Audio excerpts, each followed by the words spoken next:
I'd like to welcome everyone to the Budget Committee meeting of Thursday, May 15th. Call the meeting to order and ask for approval of the agenda. So moved. Okay, all in favor? Yes. Okay. So the first thing on the agenda is to appoint a chair and a vice chair of the Budget Committee. So we're going to start with the chair. Are there any nominations? I nominate Sharon Clyde. I second that. Any discussion? Okay, all in favor? Aye. Everybody, okay? She don't get a vote. And then we will accept nominations for the vice chair. I nominate Richard Bernardi. Second. Any discussion? Nope. All in favor? Aye. Okay. So,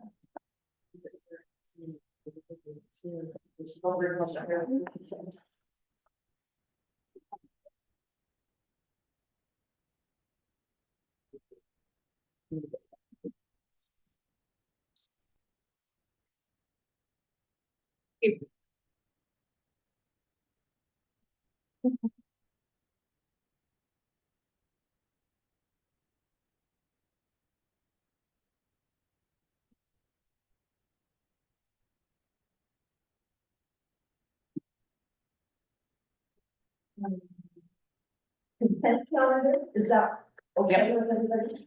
Okay. Order of business is the public hearing for the state share revenue. Sharon, we should vote on it now. Okay.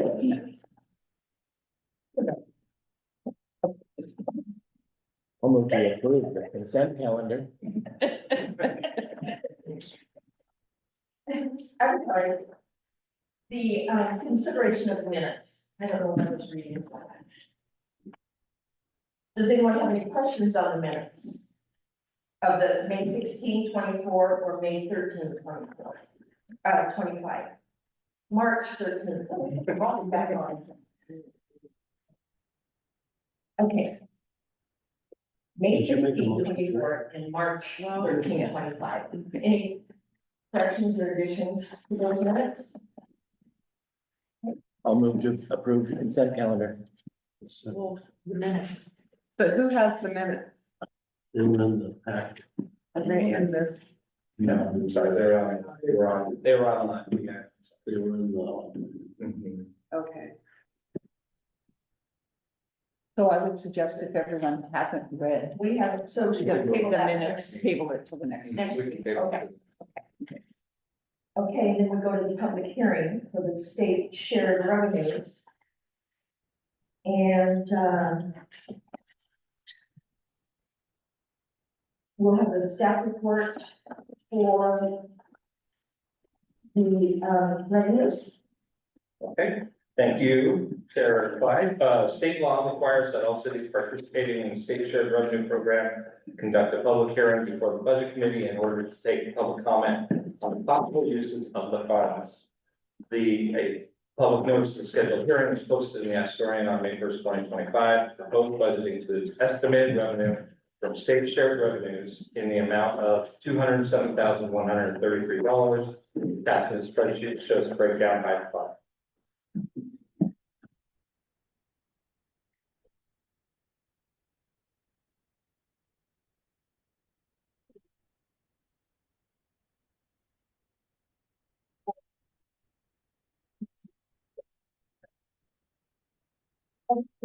City Assembly Budget Committee, May 15, 2025, state revenue sharing.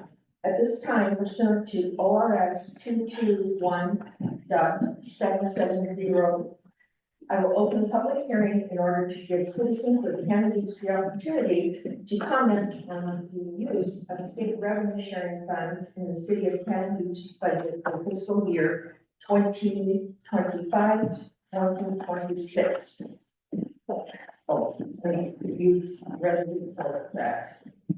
Can I make a point of order? We never approved the agenda. Yeah, I think we did. Yeah, we did. Okay. Yeah.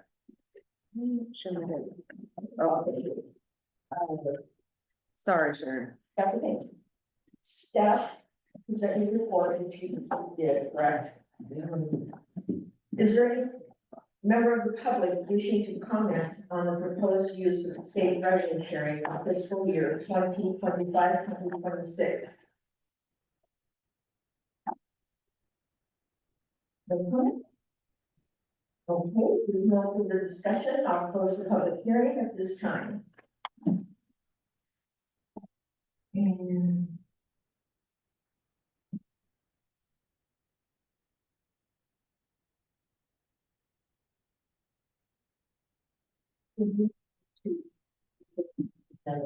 Yeah.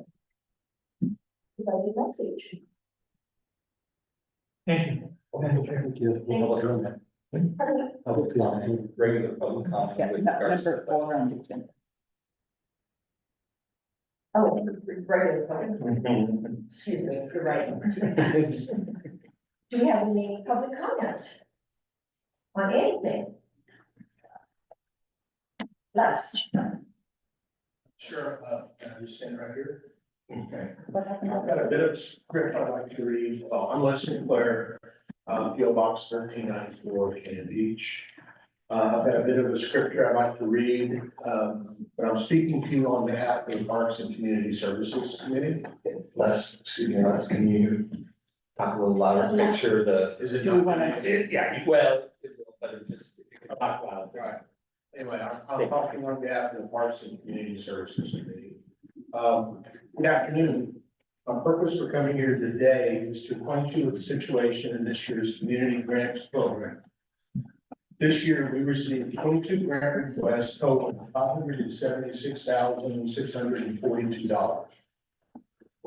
Of these, 20 were found by the committee to be complete and will be included in the normal allocation process. That means we have 20 applications, which total $220,169 that we will be allocating, what's currently recommended at $140,000 in the current budget. The committee has reviewed the 2 disallowed applications, and I've been asked to make you aware of these requests. First, Cannon Beach Academy has requested a grant of $56,574 to replace the roof of their building and to replace an existing but non-functional fire alarm system. Work on the fire alarms is already ongoing as it is an occupancy requirement, but the academy has had to pull money from their educational budget to pay for it. So they are asking to be reimbursed for that expense. The cost of the fire alarm system is $14,574. The cost for a full roof replacement is expected to be $47,000, towards which they have raised an amount of $5,000. Added together, that's the total $56,574 grant request. Unfortunately, the academy did not submit all of the required documentation by the deadline. At the point of order, our policy has been very strict in that regard. In all applications must be complete and submitted on time. We have disallowed others in the past, and we feel like it's important to be fair to all of the applicants to abide by the same rules. So they are not held eligible for the community grant. Second, we've had a request, an application from Community Action Team on behalf of the Elk Creek Terrace Apartments in the amount of $299,899. Purpose is to completely renovate 2 currently unoccupied 2-bedroom units. The committee does not feel that the CAT application falls within the scope of community grants. Further, it appears to be what I would describe as an all or nothing application. There really is no way to reduce the amount of the gift and that would suffice to what they want to do. And obviously, we don't have that kind of funds to even consider. I bring this to you because we on the Parks Committee We understand the needs, we've read the applications and we've interviewed both applicants. And we feel like that their needs are legitimate. We think that they are real, and we believe that there may be some appetite within the city or the council to consider other ways that maybe they could be addressed. But they will not, at this point, be included in our community grant allocations. Okay, so I'd be happy to answer any questions. So I'd like to know, on the Cannon Beach Academy, is, the a signature isn't there, or some numbers don't add up, or is it The some? reason they were disallowed, Uh-huh, it was actually pretty trivial, to be honest with you. They did not submit their IRS designation for a nonprofit. but you had that was on file from the previous. We did. applications. But we specifically disallow things being on file. It's all part of the application packet. It was an oversight on their part, I believe. But again, we're trying to stay within the rules that we have laid out. Well, I listened to the Parks meeting, when you discussed these matters, and as always, when you're finished with a cycle, you review the process, and there might be some changes on people that have applied in the past, not having to put everything, which we have done in previous years, made changes after the cycle was over. So you're suggesting that we could conceivably accept their application and No. include it in the allocation? No, I'm just saying that in the future, you're gonna make possible changes to Well, the and process. that's exactly right. We could conceivably do that.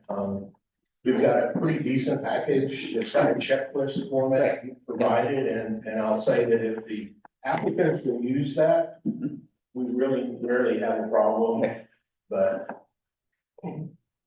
Yes, And I'd like to know why you determined that the Elk Creek ask was not part of the scope of your hearing. there's several different reasons that I think I can give you, and you might disagree with this. Part of the problem, is that the nature of their ask was, and I kind of mentioned this, was, for a single project that could not be subdivided. And we always ask, what if we grant you, what if the grant is less than your request, can you use it or not? The other concern that, and I'll just speak for myself here, was that, although we kind of understand the need, and there's been other discussions with that group. I would be concerned about providing money that under the community grant model, where we don't really have any guarantees of performance or anything that suggests that we're gonna see it. We'll see the benefit that we hope for. One of the things that we try to do, we look at financials for every one of the applicants. And what I look for is evidence that they have got a track record that suggests that they're capable of doing the work that they propose to do. Track record for Elk Creek Terrace Apartments isn't very good. Now, that doesn't have anything to do with the overarching organization, Community Action Team, I think is what it stands for. But Elk Creek Apartments itself really hasn't been managed. And we don't feel like that the benefits of the community to add two bedroom units is really sufficient. We can do more good to more people within our community in other ways. Not necessarily to that population. I can't really speak to that, because most of the applicants that we get really can't tell us exactly how many people from Cannon Beach they assist. They're protected, their anonymity is protected. But we know that the places that provide social services, that provide food, provide, probably not shelter, but, you know, basic living needs. They all tell us that they have a significant portion of Cannon Beach residents within their clients. And don't you have to do with that, within a year of receiving your grant money or when the project's supposed to be done? Aren't you supposed to, isn't one of the requirements that you turn in a, you know, I don't know what you call it in your group, but it's, you know. We look for a report of how the previous year's grant was used and, you know, how effective they were at pulling it off. That's a requirement. Right, so why wouldn't that apply equally here?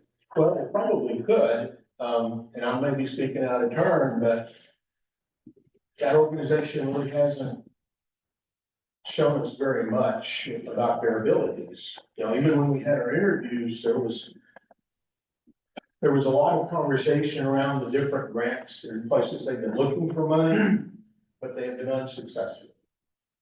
And, you know, there's really no guarantee that they will get the money they need to go forward with renovating the full unit, the full Right, 36 units anymore today than there was before. So, you know, I feel like, well, hey, we didn't have the money, we didn't believe we had the money to meet their needs anyway, but if all that we're going to be able to do is renovate 2 units, we question how much benefit we're doing for the community. you didn't think that was enough bang for your buck, basically. Well, that'd be one way to put it.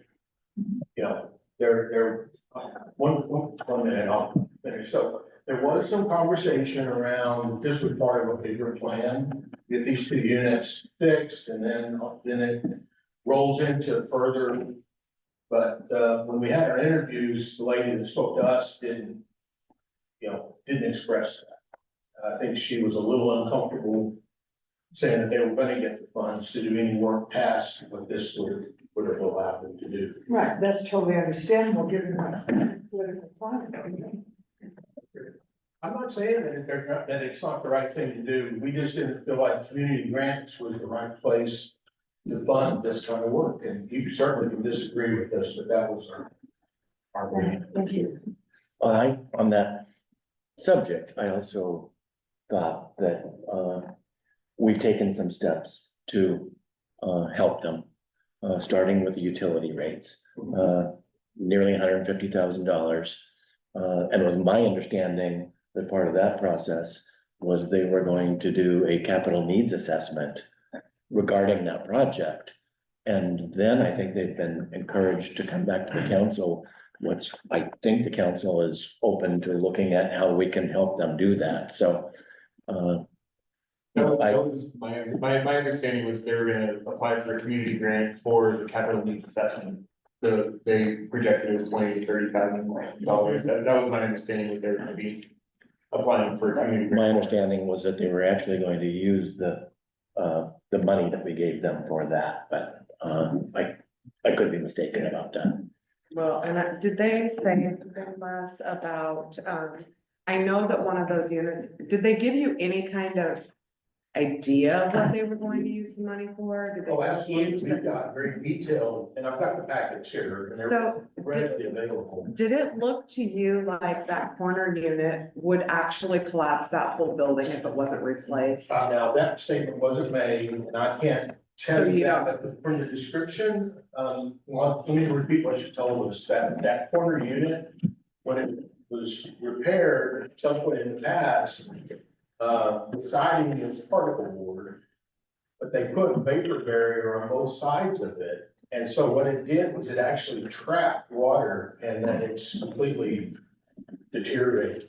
Now, whether that would lead to a collapse of the structure, I can't answer that. She did not say that to me or to the group when we interviewed them, but the units are terrible. I mean, their pictures are, the description is terrible, the pictures they showed us are terrible. They're not fit for humans, obviously right now. Yes, sir. Les, I completely agree with you not approving them under the community grants program. That does not fit in with the definition of community grants. And I really believe that if there's a significant issue, which there is, that it ought to come before the council as part of maybe some affordable housing issue. I don't think it belongs in community grants. And I appreciate your comments. I know personally that they have been before the council, we've had some conversations, and I don't presume to tell you what direction it is. We just felt like we couldn't help them, but we wanted to make sure you were aware of what the request was, because we do understand the need. I think if I could just talk to a couple of things, yeah. I don't think there's a structural issue. I've done a site visit. The framing all seems fine, but as Les indicates, you know, yeah, it's not a great idea to trap moisture, on both sides. OSP plywood. So that's not particularly an issue. I think they're trying to do a lot. They're trying to, you know, land a plane on an aircraft carrier, and then you know, a lot of challenges.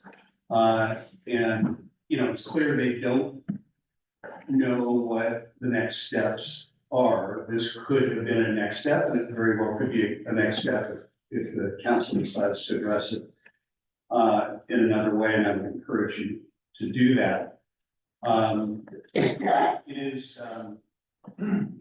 It's logical to assume that there is a series of steps here.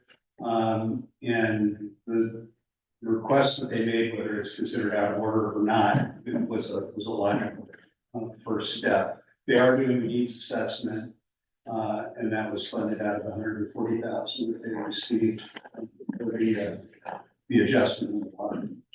I believe I asked them that question. Well, I thought that's. If we gave them that in a direct refund, whether they would use that for the capital needs assessment, and I thought their response was. That's happening right now. And, you know, in some ways, they looked at this pilot project, these 2 units, as a proof of concept to say, okay, let's do these and see how they work out, and we'll have a better understanding of, you know, what the next steps are going to be down the road. But yeah, it's a legitimate concern. It's not something we want to see fail. They're doing a very hard thing. And I guess I would just speak to Cat Team and Jamie Lamont, who, you know, has really been involved in the project really only directly for about 18 months. There was mismanagement in the past. That's clear. But I can tell you that she seems to be really on the ball and really working it. And Sharon, you met her as well. I think you would probably agree that they're trying to do the hard thing, and you know, we're gonna give them the benefit of the doubt, I hope. Yeah, and they're just asking for money wherever they have and even that chance, and because they just gotta get started. And, I don't think they'll be surprised that it doesn't fit that category. They'll be disappointed, but not surprised. Well, I'd just like to add that the lady that came to talk to her, I don't remember the name, but you mentioned it, was very clear. She did understand what they were in, and she explained the history of the units, how it came to be the way it is. It all made perfect sense. In fact, that she gave us a little bit of a handout, but I have a copy of it. Anybody care to look at it? It's pretty educational. But they're in a tough spot, and I understand that. We all felt moved that it was a real need. We just didn't see how we could help. So I'm asking for that help, or at least guidance from this group. And so do I understand correctly, then you've got $220,000 of requests that you've accepted and will be looking at Yes, for the budget of $140,000. right. And I've got, we actually have got our first pass allocation done. It's not public, of course, and we'll be reviewing it again toward the end of the week. So if there's any further guidance that we receive from this group, then, we'll take that into account. But otherwise, we're looking at 20 applicants, and 140,000, assuming that the budget request gets granted. If we get more, we would be happy to do it, but. Anyway, if there's no more questions, then I won't take up any more of your time. Thank you very much. Thank you. Yes. Thanks.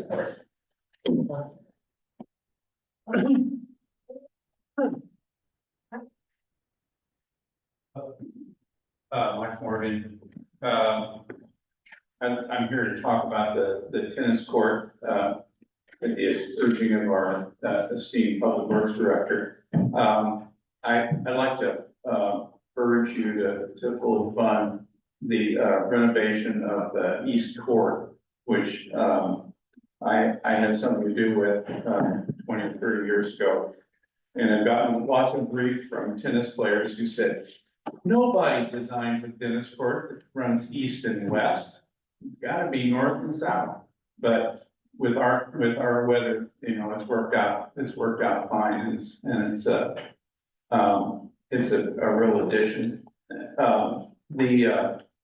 The pickleball situation has really been huge. I was a skeptic about pickleball initially, and I think if you look at the amount of use that the pickleball courts get in the park, it's an order of magnitude over the other uses of the park. Maybe not the playground, but there are hundreds and hundreds, maybe thousands of people over the course of a summer who take advantage of the pickleball courts, and I'd have to say that 80% of those are tourists. So it's a huge tourist draw. People are checking out pickleball equipment from the chamber, and I think it's a great thing to have for all ages. But the idea of the tennis court, the east tennis court, saving it for both tennis and pickleball, I think is essential, with movable nets. That the tree has to be saved, and digging out the asphalt in that northwest corner is no problem for tennis players. So I think if you're gonna put your eggs in one basket, that east court, which is really in need of both a lot of renovation. I hope you would fully fund that.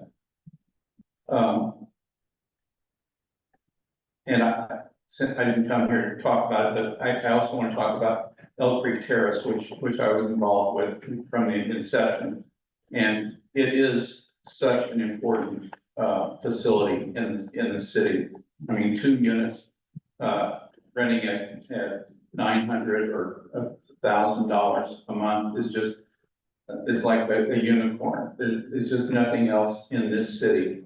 And the people that have lived there over the years have really contributed to the workforce in our community. There's, except for Shorewood, there's no other subsidized housing. Section 8 is going away. All of the federal funding for low cost housing is going away. So local communities really have to step up to the plate and fund affordable housing. So that's one other comment about the children's center roof. Unlike this building, which is owned by the chamber, you own the daycare center, as I understand it. And I think you should be responsible for the roof, just like you would the Tollivant Hall or any other city facility. So that's my fix there. Thank you very much. Thank you, Mike. Thank you. Any other public comment? Next, which is. Just one second, is there anybody on Zoom? Okay. having that TV that far away, I can't. So, it's hard to see that if there's anybody. Yeah, so, yeah. Those are in. No, there is, yeah. Thank you, Trevor. Okay, now. it's your turn. The mayor, city councilors, and the citizen members of the budget committee. Some of the stuff that's behind budget message, I'm not gonna read it all, but there are things that I would like to go in, if somebody watches the meeting later, find out, the basics of some of the conversations we were gonna have. Staff is pleased to present the proposed budget for 25-26, Oregon budget law, ORS 394-39. Requires a budget message to be prepared by the budget officer and delivered at the first meeting of the budget committee. Purpose of the budget message is to describe financial policies and assumptions for the coming fiscal year and explain any major changes in financial policy with the level of resource revenues and requirements and expenditures in the preceding fiscal year. As required by law, the budget is balanced and proposes a spending plan for the coming year based upon projected resources and operational needs. The combination of conservative spending in the recent budget years and continued record tourism and lodging tax, or TLT, revenues has put the city in a very strong position going into FY 25-26. This is reflected in the continued credit rating of Standard & Poor's AA as recently as October 24th. Project discussion, first, a subject on the budget message is actually the water supply resiliency. That's going to be well covered by a public works director after the budget message is delivered. So we can move on to City Hall and Police Station. City Hall is normal. You can see all the way to floors that are underneath it, and gaps like this between the concrete and between the first layer of dirt. There's just a lot of missing dirt. So, but anyway, it was time. Construction on the City Hall and Police Station projects will begin in 24-25. Actually, it did begin. Projects are budgeted to cost $13.6 and $11.2 million respectively over the next 12 to 18 months. With a guaranteed maximum prices for the construction of both projects. B&C Construction is the construction manager / general contractor with CETA Architects providing design and architectural services. Completion for the police station is scheduled for April 26th, which is during the upcoming fiscal year. And the City Hall project is scheduled for completion in August of 2026, which is the 26-27 budget year. So it's just a few months later. Cannon Beach Elementary School renovation. Voters of Cannon Beach voted down the project as it was proposed in November of 24. Next steps on the project are being determined. There is still $3.5 million in funds from the 2022 bond sale that will be used once the project is determined or will need to be paid back. RV park capital needs. Some discussion needs to occur as it relates to the conditions of several of the RV park amenities, including roofing for the restroom, resurfacing the pool and hot tub, and other refurbishing, including tiling. These are the minimum anticipated repairs for the next fiscal year. Next item for consideration is long-term use of the RV park property. Alternative uses for the RV park property have been discussed various times in the past. There are long-term capital improvements that need to be considered if we are going to continue operations as an RV park, such as master planning, repaving, restructuring the park to accommodate larger RVs, and improving Wi-Fi that remain on hold. If we plan on using the RV park as a housing site, there are numerous feasibility and design studies that need to be undertaken, and major costs for infrastructure need to be made. Until a decision is made on which direction we are heading, little or no progress will be made in the year after. Public art initiative. Several years ago, the city funded a public art initiative of approximately $5,000 per year. That resulted in the acquisition of smaller pieces or needing to use the money to maintain what had previously been purchased. It's proposed that the city funds an effort at a level of $45,000 to $50,000 for 2 pieces of art. They could be located at the new city hall or some other location. Staff will work with the gallery group and others to determine the process for selection. The Hoffman Center in Manzanita have been working on a project of similar scale recently. Union negotiations, we successfully completed a 3-year contract with both unions. According to the contract, this year's cost of living allocation is 3.75%. The subsequent 2 years come in at 3.75 and 2.5. Code audit, I'm going to leave that for Steve Sadlowski and Tim Collier when Steve signed. Recommended staffing additions to be further discussed by Karen. That has to do with a utility worker 2. HRAP budget revision.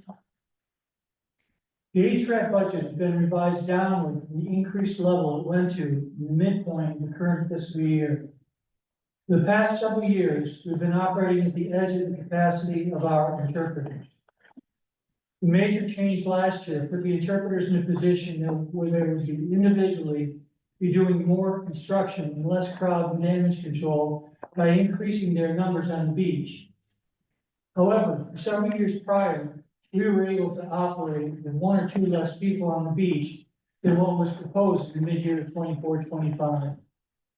This fiscal year, we are going back to that model where we have 4 staff members on the beach on weekdays and 5 or 6 on weekends. That will be accomplished by utilizing the initial 24-25 budget figure, which is the one that had the 4 and 5, depending on if it was a weekday or a weekend, and allowing for some growth by increasing that budget by $40,000. This results in a reduction of $83,031 from the 24-25 budget that was adjusted mid-year. And finally, reserves. Much has been said about the amount of cash the city currently is carrying in reserves. When I first arrived in Cannon Beach, I was concerned with the low balance that was in those accounts. Based on emergency management experience in Florida, I know it takes a while for the cavalry, in quotes, to arrive after an emergency, and private sector relief companies go where the money is. We started to build these reserves, and we're able to most effectively respond so that we will be more effectively able to respond to earthquakes and fire incidents. The funds also helped us to get through COVID. In fact, we were able to offer grants to local businesses to get them through the hard times. I do not think it would be wise to make an effort to spend down the reserves without significant strategic planning for a community that still owes $3.5 million for a project that might never be built, but will need more money if it is built. Was thinking about getting into the semi-large and complex housing development business at the RV park. That if that project were undertaken, it would result in a $600,000 reduction in annual budget revenue. Is in the middle of funding and constructing a seismically resilient water system that could require significant utility rate increases. That depending on how the economy goes, stands to face potential budget shortfall if people cut back on travel this summer. That faces real economic, environmental dangers, including seismic, tsunami, and fire, in a political climate where the federal emergency assistance is a crapshoot, and is in the very beginning of a $24.8 million project for a long-needed city hall and police station in a period of worldwide economic uncertainty, and where residents can think about undertaking a trail of public art projects without worrying about raising taxes.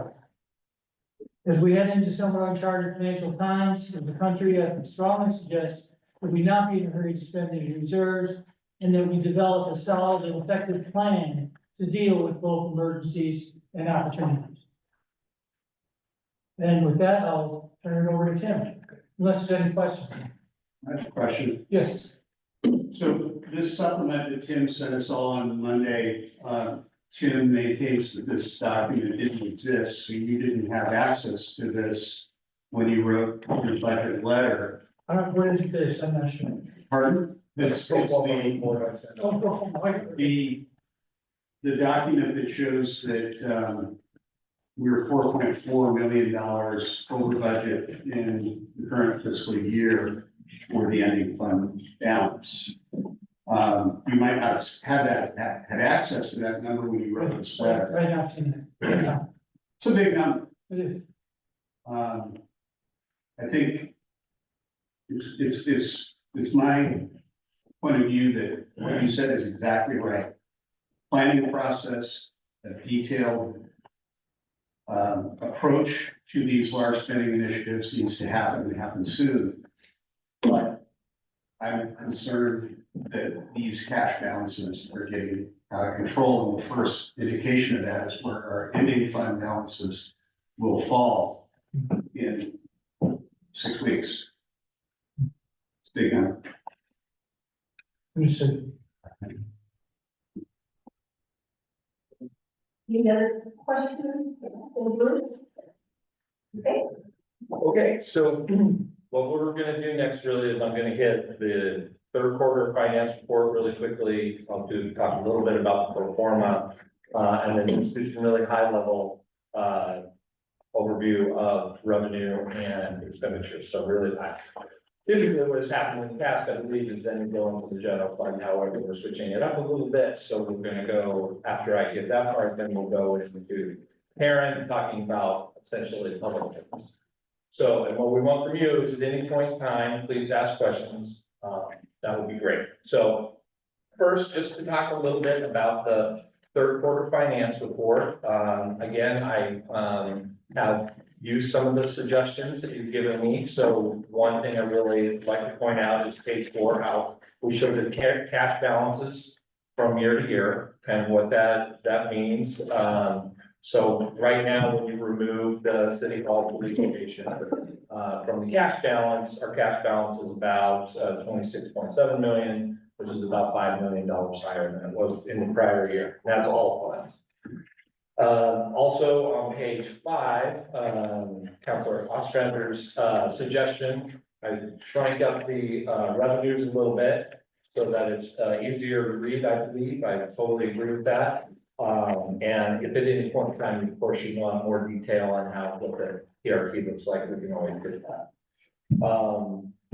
Let's see, and then Councilor Hammond's suggestion on page 7, I mixed it up a little bit this time. So in the what we originally did was show ending fund balances year by year, started in 2021. 2021, and then went through the budget in 24-25. What I did this time was I dropped off the 2021, and I wanted to show the year to date where we are as of 3/31 with regards to the fund balance. So we have the 3/31, and then we have the budget there. So for your information, kind of where we are, and a little bit to both Tim and Bruce's point, the difference between the budgeted ending fund balance and when you hit the actual ending fund balance, I would never expect those two to match up. Right? Because when you're budgeting from an appropriation standpoint. So you're really saying this could happen, right? So I need the appropriations and legal authority to spend it. But typically what happens is it doesn't necessarily happen. So when I show, I think it's going to be 2.2 million at the end of 24 or 25, 26 from a budget standpoint, that's not actually what we expect to happen at the end, right? That's just, there's a difference between budget and actual. So anyways, and that's what, so yeah, because if you look at the year to date on 24, 25, you see these huge balances, but you see on the budget, some very, very small balances. For example, a lot of times people will allocate all of fund and not, have any, fund balance at all budgeted, but we don't expect that to actually happen. So just for your information. And then we go into each of the individual funds. Again, we're in a very positive position. Overall, PRT is above where it, has been in the past. So yeah, so if anybody have any questions on the third quarter? So that's where we were as of March 31. Tim, do you have updates for us on where we are on DLT right now? We are just getting those reports because we finished on April 30th. And now we're just now doing it, but we are above where we originally projected. So, and I did in the pro forma, I have an estimate of where we're gonna be, which is higher than where we originally started. So TRT is coming in higher than originally budgeted and projected. Also, it's one of those things we probably expect typically, probably. So on the pro forma, really what I did was on Mr. Rainey's suggestion, thought that it might help you as a budget committee. I really just wanted to make a best estimate of kind of where I thought we were gonna finish the year by fund. I did not put anything into the reserve. I didn't do it for the reserve funds or anything like that, but I did it for the major operating funds.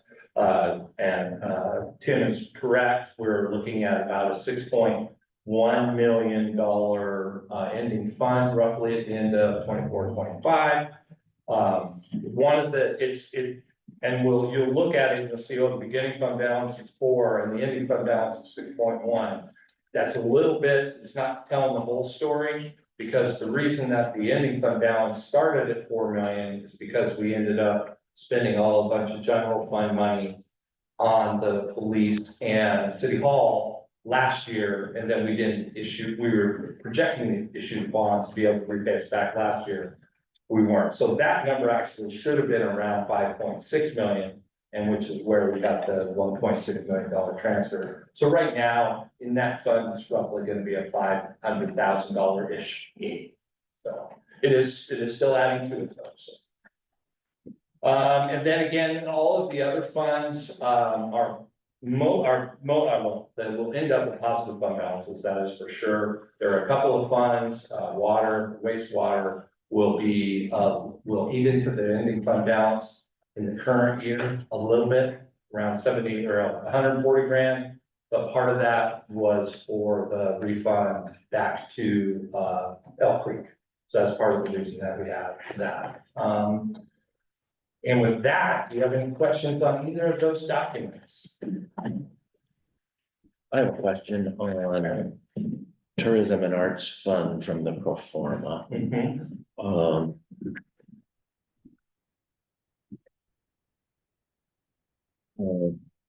Guess I'm just curious. It looks like we budgeted 1.1 million in expenses for materials and services. Did we just kind of budget the entire fund balance? Typically, that is what has happened. So there, if you look, you can see it again this year. I can change it up, but what you'll see is there's a grant balance, roughly 500,000, and then there's another tourism purposes number, roughly 500,000. And so that is what gets budgeted, has been budgeted consistently. And then in last year, or I guess this year, we also showed where we budgeted the 477 for the bathrooms. So typically what we do is we budget the entire, million, half of which is supposed to be in grants, and then half of which is spent on improvements. That's what's happening last. Okay, any other questions on documents? I probably, so on the same page there, you got tourism arts fund, tourism, the TRT tax fund, and the county tax, TRT fund. The TRT tax, the TRT fund is the one that goes to the chamber. That's correct. So is there, what calculation do you use for the overage? Because it looks like you budget 628 versus the 523. So similar to what has happened in the past, what what happens with that fund is because it is essentially it's 100% pass through. Mhm. So what has happened in the past is those two numbers are actually the same, so the 523, 523. Mhm. But then there will be another line and you will see it in the current year. Also, where essentially it's a additional number. Just in case TRT comes in higher, and then you have the appropriation where I can pass it through to the chamber without going back to council to do a budget amendment. So if revenue comes in higher, I'm gonna pass it through to the chamber. If it doesn't, then no harm, no foul. So that's what the revenue in excess of budget is. Correct. 33. So that's just kind of a ghost number. That's just kind of, it's just to make sure that we have the appropriation authority and you're not having to do a budget amendment for something that is essentially a pass through. And you're not gonna have that same issue on something like TAF because you've appropriated, I mean, they've never come near the $500,000 in grants alone, right? So, you wouldn't have that same issue. Okay, and how do you come up, and probably in the weeds, but how do you come up with what you predict is the potential overage? Like, is it just 10% or? It's just, basically, it's like, how much am I gonna be relatively close? If I have enough, it's to make sure I have enough room, that's all. It was just a guess, I pretty much carried over from last year too. Okay, this is kind of just an arbitrary, like, Yep. making sure you kind of. Yeah, I'm not, because again, I don't have, if I actually knew what I believed the overage was gonna be, I would just budget it about it. Tim, this relates a little bit to that too. So it looks like we're gonna collect in total TRT 5.9 million this year. We budgeted amount, 5.9 in the general fund. Yes, correct, right? Yeah, yes, not looking at the. not the other funds, but yes, in the general fund. it's about Just 5.9. directionally. And I believe the budgeted amount is about 400,000 less than that. I was trying to understand, so that rolls into all these other assumptions on TRT, I assume. Mhm. And I think last time you and I talked, I think I was wrong. The increase in the TRT rate occurred Jan 1, 24. So we got 100% of it in this fiscal year. Is that right? That would be correct, yes. Okay, so there's no discontinuity From next here year on. from this year. No, there is. There might still be some portion of it for reservations that were made prior to July, whatever it was. Yes, there are some. So there's. Yeah, there are some. And just the July election will be. Okay. There are some election things. So I guess my question is, as we're thinking about these other baskets, we're essentially calling for TRT to be down from actual. And that might be right this year. But what was your thought process that went into that? So typically, again, I'm a CPA accountant, therefore I'm gonna be conservative. It's just naturally what I'm gonna do, particularly on the revenue side. So really what I did with this case was I went to a, okay, I'm basically gonna bump up the budget a little bit and then I'll add a percentage on it. So I didn't do a real detailed analysis on it. Is it gonna come in? Did I, call Eric or Hannah and figure out what the vacancy rates are gonna be, et cetera. I didn't do anything like that. Okay. So, But down a little is kind of what your conservative windage is. what's that? Projecting down a little bit. Down a little bit from a budgetary basis, I believe. And so in the case, if it does do a downturn, right, covered, if it's an upturn, it falls into the bottom line and the council can spend it the following year. So that's the. Okay. Any other questions on that? Okay. So really, I just want to do a quick, this is really high level. So just, and we talked a little bit about this in the March meeting, but from all funds, we went from a 15% contingency to we're budgeting 10%. So that's what we're moving to this current year. We are also doing transfers from the TAF fund and from the county TRT to the general fund to cover some costs of those programs that are eligible for tourism related activities. So there's 100,000 that is going from TAF in the general fund to cover part of the public restrooms. And then there is about 250,000 coming in, a little over 250,000 coming from the county TRT into the general fund to cover roughly half of the, a little more than half now of the HVAC program. So we have not done that before. So these are two things that are coming in to the general fund. We do have some very large capital projects, of course, you know, so a lot of resiliency. We have the, you know, the City Hall, police station, et cetera. We have the haystack water loop. So there's, I did have tourism taxes up around 4.8%. And then all bonded debt is now paid out of debt service fund. So what had happened in the past is that those funds that were responsible for the debt were paid for out of that fund, which is kind of weird. But so now what those funds will do is if they, for instance, the prepared food tax fund is paying for part of the debt with regard to City Hall Police Station, that is transferred to the debt service fund, and all debt is paid out of the debt service fund except for the loans in the water fund. Outside of that, everything else is paid for. So like last year, it was in multiple places, bond payments were in multiple places, we're just doing it in one place. And those are really kind of the high level looking at, this is how we're changing it up a little bit. And with that, I am going to turn it over to Karen to start talking about Public Works various programs. And if you have any questions, please fire away.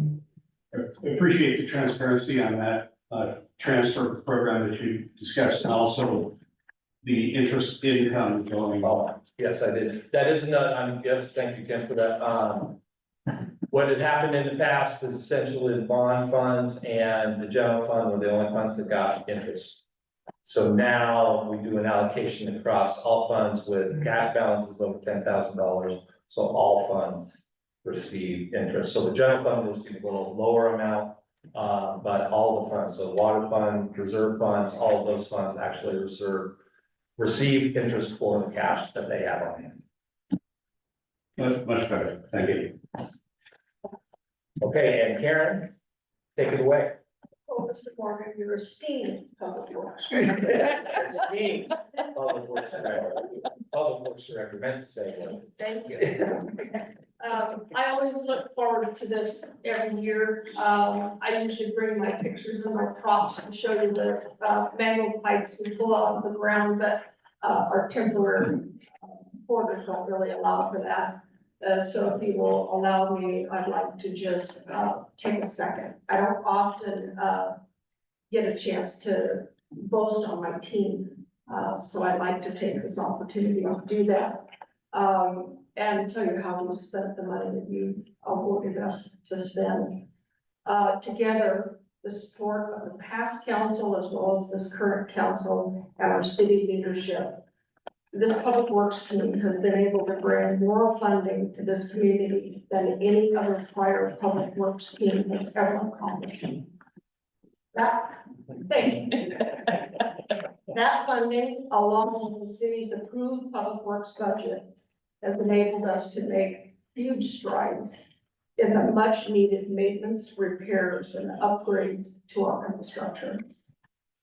We are close to completing both water and wastewater master plan projects. And we've accomplished this in less than 10 years. We are currently updating both sets of plans for the next 20 years. So some of this pace was driven because of failures in our infrastructure that required us to expedite the repairs or upgrades identified in the master plan. And others are normal planned prioritized projects that we do each year. As we approach Public Works Week, I want to thank you for your support and more importantly, my team. Their determination tenacity and drive in executing these important projects. They worked many long hours and weekends to pull this off, all while staying within their allotted budgets. I am very proud of this incredible public works team, and I feel fortunate to have had the opportunity to lead their efforts. I apologize for my emotion, but I am really proud of this team, and I've driven really hard on these projects. Mostly because when I first came to the city, I heard them say, we never get money. We're behind on maintenance. We don't get to do the projects we want. And I said, here's the deal. You tell me what you feel is a priority and needed in this infrastructure. I'll get the money and I'll get out of the way for you to execute. But you must execute if the money comes forward.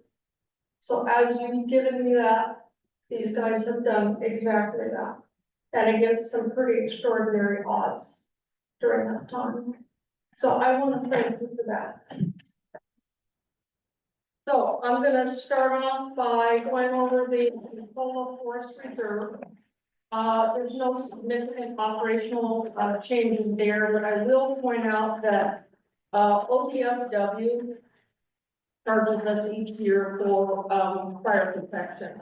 And you'll notice in the budget on GL number 6630, this goes up about 7.5% a year. And so we made an adjustment in the budget to be able to recognize that. We were actually punching through the amount of money that was in the budget for us.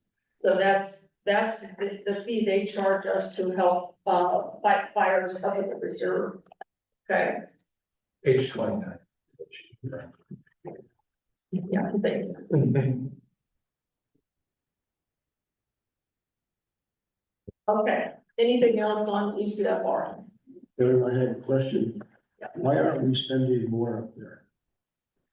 Well, as we talked about the Parks Committee this morning, the Parks Committee took the time, a year and a half ago to go over the entire stewardship, plan. It hadn't been completely reviewed end to end. Several things triggered that. One is because it hadn't been done in a while. And number two, we had a scare with the fire up in the ECFR. And we started to rethink, you know, the open invite to the public to come up there and what kind of recreational behavior we might want to reassess in that area for the fear of fires. We also worked with the emergency manager, who is very passionate about reestablishing our fire roads up there so that the fire department could have a defensive position should there be a fire start, and hopefully keep it from jumping the highway and coming into the community. So they put a lot of effort towards that. It took almost 2 years for them to get the stewardship plan completed, bring it to council, and get it approved. And the next update came around just shortly after we had done that review, so they opted to not make any more changes. But during that time, there were still things happening. We put a lot of focus on the beaver restoration project that we work with the North Coast Land Conservancy Group to do. The city put funding into that, so did Greenwood, now Nuveen, to try to help move that project forward. Trails were improved from the wood chips previously used to add gravel instead of wood chips so that those don't break down and become just a muddy mess. We had a trail expert come in and review things with us, including our ADA access for limited adults and some of the processes we were using on our trails. And that was one of the things that came out of it, is that we should stop using those. So the team hasn't just said idle. I think it's a matter of them just reassessing the plan, putting some focus on those fire roads, and then put focus on what they wanted to do going forward. That includes some of the signage and educational signage that they have the desire to do. So I haven't asked for money because there's no solid project that I can bring to the council and say, this is something we want to do and we need X amount of money for. Well, the mayor and I were on the original committee that Yes. did the master plan. Yes, we were much younger at that. And, She remembers, Richard. yeah, and I would like, maybe the Parks Department or you need some direction from the council that we want this or we don't want this in the ECR, because I think it's a really important asset that the city owns. And I'd like to see something happen up there that increases the availability for all the citizens of Cannon Beach to not necessarily overrun it, but at least to use it and be responsible for. You And might so- have missed the passionate discussions that happened during the time we were talking about reestablishing the fire roads up there. And we did talk the gamut of the use of it, how they want to see that going forward, how important it is to educate the public on. But that is a protected area. They're invited in to come experience it, but we want them to behave in a certain way. And so there were a lot of passionate discussions around that. But as a result of that, there was no solid project that came forward that the committee has asked me to take forward. I think this morning we might put some more focus on that. But right now, Richard, I haven't had a project that I would ask for funds. Okay, thank you. Well, The 18,000 in the contractor project allowance, is that where the 10,000 for the beaver? what line item are you on? Line item 62,560, That's the beaver rescue. that's the 10,000 is Yeah. beaver, okay, so then it's, what's the remaining 8,000? That's in there. Give me a GO number here. It's 62,560. Yes. Yeah. Oh, that's a stewardship plan. Yeah, so that's the updating of that every 5 years. Okay. And the cost associated with updating that stewardship experts that we call them, I think, hire the trail expert who come in, we had to pay them Yeah, to do that. Anything associated with any other types of invasive species or the treatment of that, beyond what we do now, hand pulling everything. There would have to be cost associated with calling those experts in to weigh in on those things. We had one here last year and talked to the council about what on pay.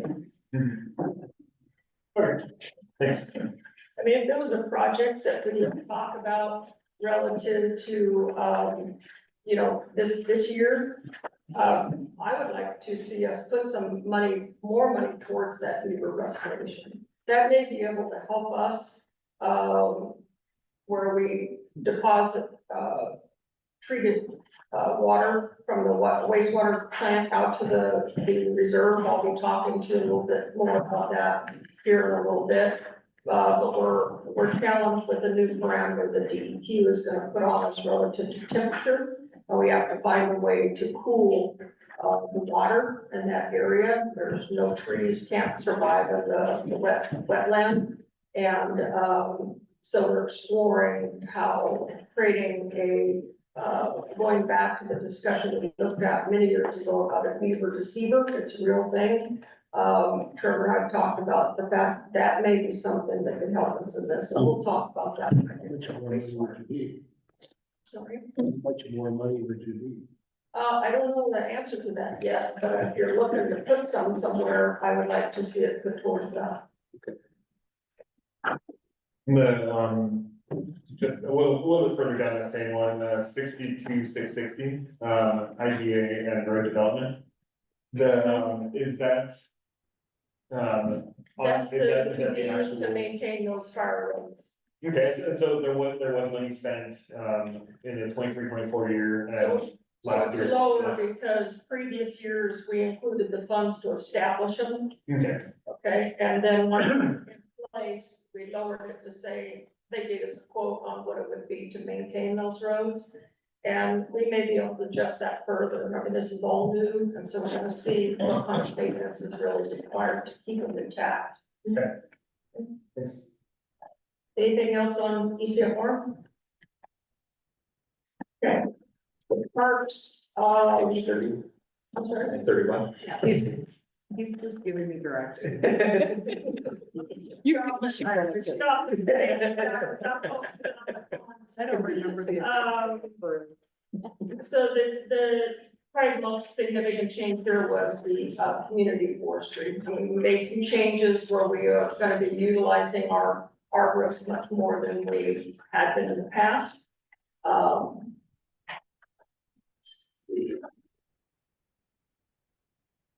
All I have highlighted here, there's some minor changes as far as playground equipment and so on and so forth. Small increase with our flower baskets, but nothing real significant. Karen, is there any provision anywhere in here for Mike's tennis court?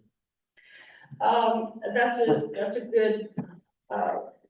a good question. I made myself some notes while Mike was talking. The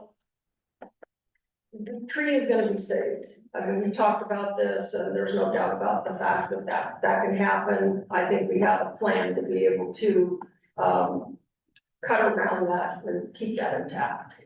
The discussion whether it becomes a single-use court or a dual use court, I mean, that's gonna be in the Parks Committee to have that discussion. It's interesting because Mr. Morgan was one of the absolute opponents to this pickleball. And my friend Randy Neal, and they gave me a good challenge when we were trying to sell this concept, because the community has been asking for it. But I understand they have a lot of years invested playing tennis on that court, and they weren't real open to it. It's been a pleasure to see that they're now advocates, and they probably use it more than anybody else. And so I appreciate the input from them, but I really feel that this is a discussion that the Parks Committee should have. They should decide how they want to tackle it. And then when they vet the project and determine what the cost is gonna be, I'm happy to bring that forward to you. But it is most definitely a project that we discussed during budget. So, do you have any, just a ballpark on what it would cost to do the tennis court renovation? Because I don't wanna just spitball numbers right now. And so again, I think that that's where that falls. It's not something that staff should just take and do in a silo. I think the Parks Committee should really talk about this, because it's possible that court would have to become a single use court.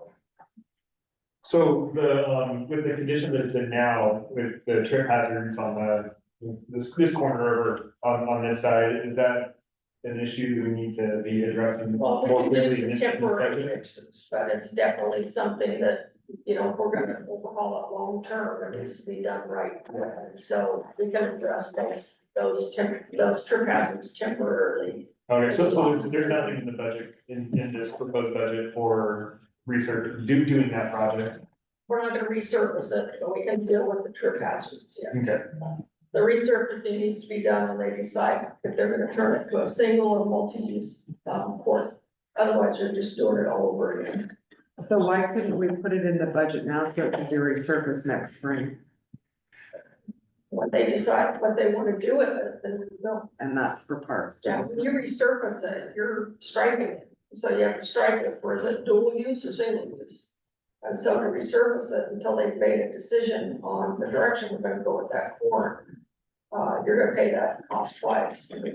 So do we have money that if sometime during this fiscal year, this next fiscal year, Parks Committee decides that it's a good project, let's go forward with it, and they come to the city council and ask for money, is there money in Parks Reserve or System Development or? They're gonna need that for the contingency to be able to do that. I have to see what the cost came back at when they vet the project. I don't know if there's a contingency in here. Mike's, It's contingent, it'd be the overall general fund. Yeah, we do But it. it's just, there's not in this specific budget. No, not in that. Or I look at the parks and seas, we are accumulating some funds there, but I don't think it'll be enough to. So if you came back to the council, there would be a source of money that we could fund a tennis court or whatever the renovation is gonna be. Reason why I couldn't come forward to you and ask for that. and if Mike's opinion is accurate about it being substantially used by tourists, which I don't know if that's true or not, but that would make it something eligible for Tourism and Arts Fund. In my opinion, it would, but yeah. Well, we would have to find out if there's actually a count. But he's doing a population test already. I do know that we have lots of tourists that are tennis players, smell the bakery and can't wait to get there after they get done, so, and that happens daily, literally daily during, season. Actually, in the vehicle. I would get emails periodically asking if we do pickleball tournaments here like other cities do. So there hasn't been an organized effort for that yet, but there are all private groups that get together and play offs with each other. But yeah, the interest is significant. And from what I understand, I'm sorry, the configuration is not really much of an issue. It's your call.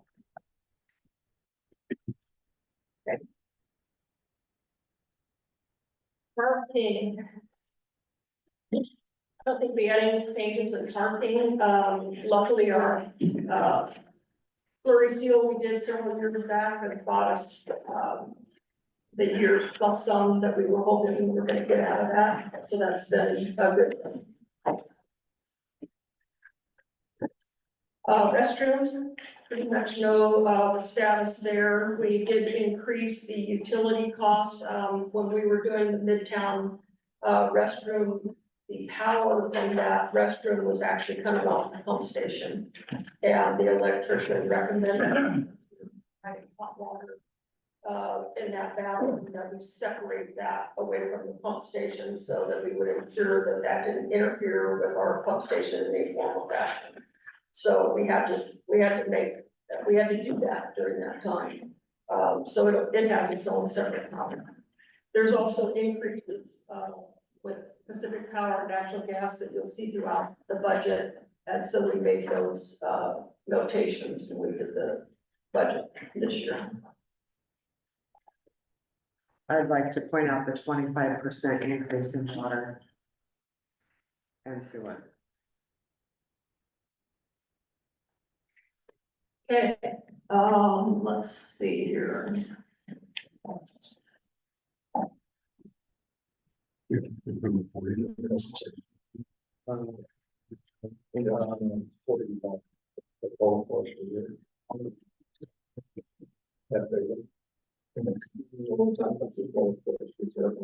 Yeah, this is also reserve fund, so yeah, whatever. Okay. See, no change there. I have a question about the Eagle Forest Reserve Fund, the page 41. Yeah, it says that the next review date is 2 years ago. Was the 2023 review done on the reserve fund? It's in the paragraph. you gave. What page is that? This is page 41. 41. Page 41 is the last sentence of the first paragraph. Yeah, that's a weird fund. Because it doesn't change. It was established when we established ECR. It was supposed to catch logging revenue and stuff like that, and we don't ever use it, so. It's a separate fund. Yeah. Right. Yeah, I have no idea, and I don't know about the review date in 2023. I should have cut that But earlier. I saw that too. I think it's a good Yeah. question. I mean, whether we need to keep this fund is kind of like a reserve fund, maybe. Mhm. Maybe we ought to. I mean, so if there was a project that they wanted to do in the reserve, before I came to you and asked for money, I would be looking at this, so that when I came to you, I would say, we should be able to use some of these reserve funds along with the funds that I also need to be able to execute whatever the project is. Should we put some money in there for future projects? I mean, for a reserve, I mean, I really think that the reserve needs to have more money spent on. I think this would be a great place. to Put $100,000 a year or something to fund various projects, something in reserve. I think this though, like you said, it was originally supposed to capture the sale of timber revenue. So you don't have you don't actually have a revenue source to fund that unless council makes a Well, policy you just take it out of Bruce's budget. decision. You could do that. The policy discussion with the council. Yeah, but yeah, again, it's something we have to talk. Right. Yeah, I've traditionally just never, so far, just put money in a fund without a project to go with it, but that's your call. If you guys want to put the money there and charter me with, asking the Parks Committee to come up with a project, I'm willing to do that. Erica will be happy to go back and review, and see when the last time we reviewed this done. Okay, yeah, I was just saying, next review was 2 years ago, so. Was there a review, what was the results? Yeah. Parks SBC, church there. All right, recycle, Are we gonna be doing 63. any thinning? I'm sorry. Are we gonna be doing any thinning, electric, at the reserve? can you speak up? Thinning, Deanna asked if we were going to do any thinning at Ecola. I'm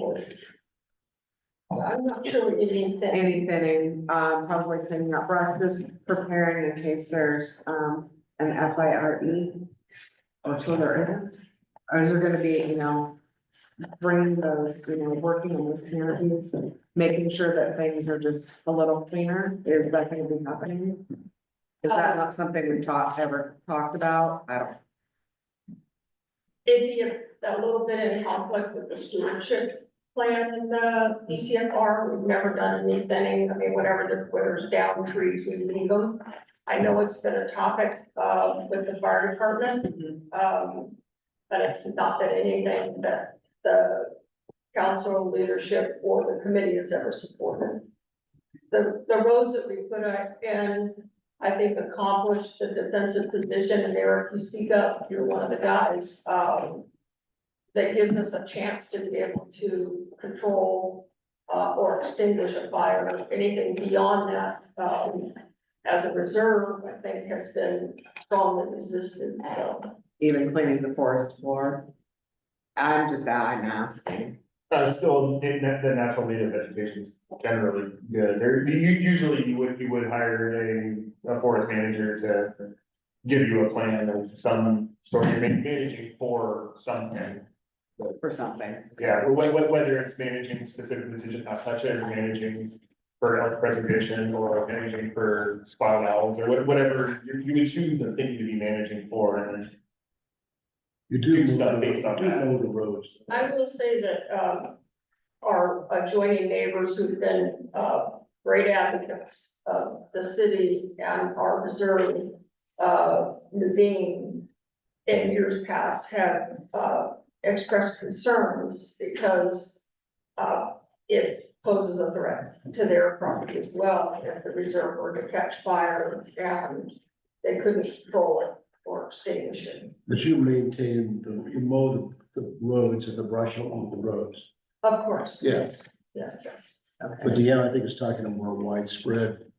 Yeah, it had just been a question that was asked of me, so Yeah. it's just a No, question. it's a I'm not- good one. I was just, taken off guard because I know there's been some passionate discussions about it.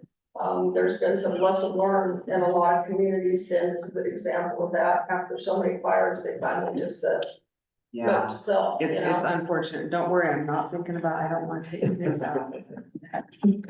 No trees, Lisa. I don't want to do anything with the trees. I promise. I promise. I I don't. think getting the roads back in was a great first step to be able to say, Yeah. we've got a great chance of being able to control it, at least protect it from coming in, jump on the highway and coming in to the community.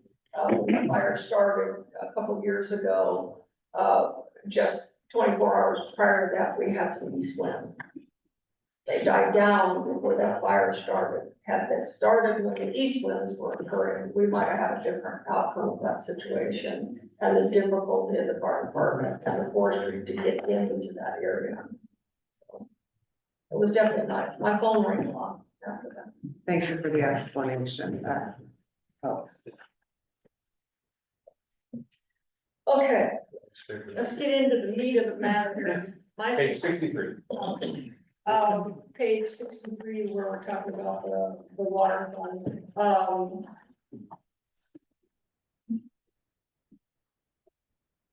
So let's just talk about the elephant in the room. The, rate increases are obviously to support the, debt obligation, that we committed to during the interview process of getting our, low interest loans with business working. We have to show that we can fulfill the payback of those debts, just like you would with your mortgage. Our prior finance director was with me during the interview process, and they went over our budget in great detail and our reserves and things such as that. So we had to demonstrate that we could fulfill that obligation.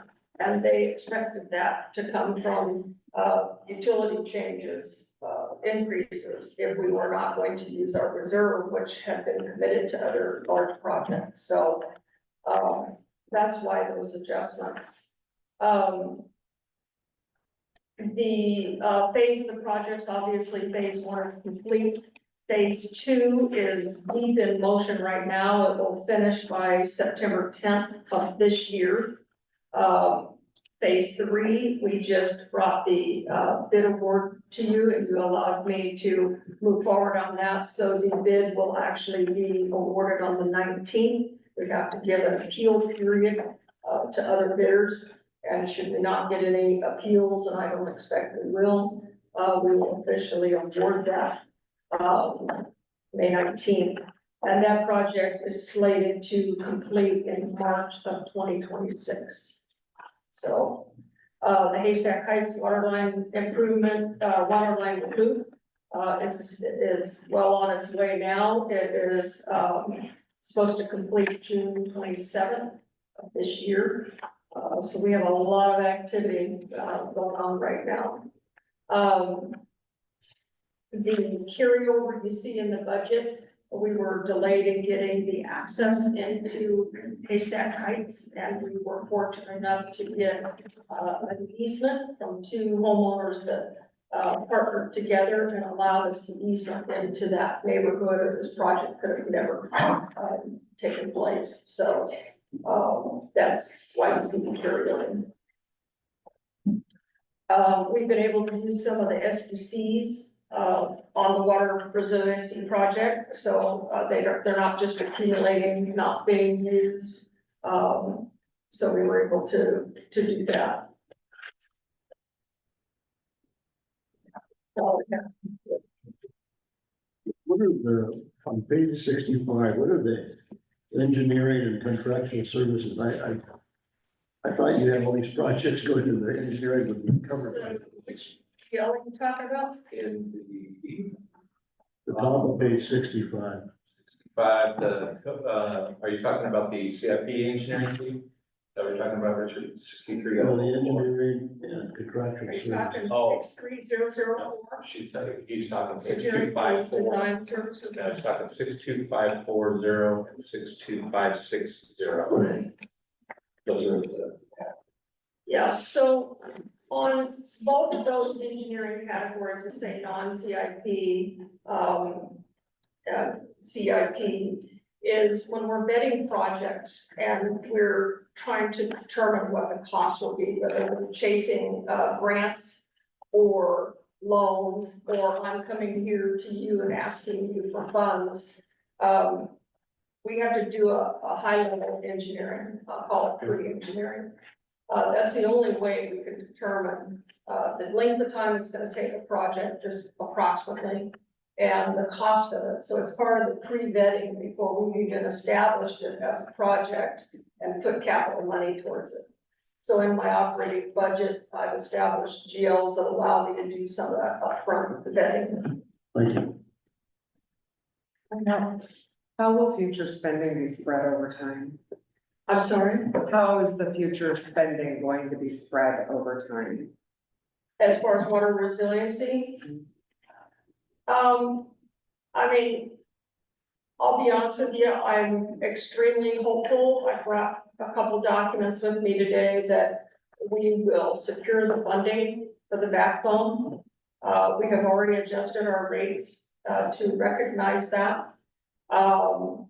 If I'm fortunate enough for it to be a grant, I told Tim that's the first opportunity for us to go back and take a look at our utility rate trending model that we gave to you guys about how those rates are gonna have to increase to support the debt obligation.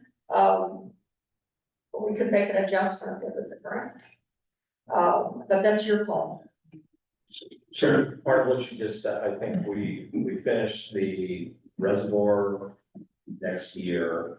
I believe phase 2 wraps up early next year also. Yeah. So those are the last two. The big one that's outstanding, of course, is the backbone, which is not. Yeah. Here, I'm looking at Tim's pro forma, numbers here between water, storm, and wastewater. Any fund balances are about 950,000 above budget. That too could be perhaps fertile ground for considering whether we need 25% rate increases there. I'm not the bean counter. I just struck the crowd there. So we went through the utility, I came in at the end, by the way, tomorrow is 1 year here. I know, that's how. So we adopted the utility rate towards the end of last year, the utility rate study, which does show some significant increases, particularly over the next few years. The first thing I did was look and see, do they seem reasonable? It seemed high, so I said, do they seem reasonable? I didn't dive into the work. I trust FCS, I've used them before a lot. And when I look back and I saw the history of our rate increases or lack thereof and our future capital expenditures, it seemed to me that it was more reasonable. But again, I think the issue is on the timing of when the actual capital is done and the loans become due. I think really we're pretty much done with the majority of it in by June 26th. Then I think we need to redo the utility study and see what the rate is. I think I am concerned when you look, particularly I'm concerned for myself and Duncan Wallace, once those rates go out, because we're gonna hear it a lot. But at this time, there's 20% is projected right now on the rate for water, 10.5% on wastewater, and a little over 2% on storm drain is what is projected. Those will come before the council on June 3rd, with regards to the master fee schedule. But, again, council has to adopt it, doesn't have to, the council adopts the rates once a year. And, it's a council decision.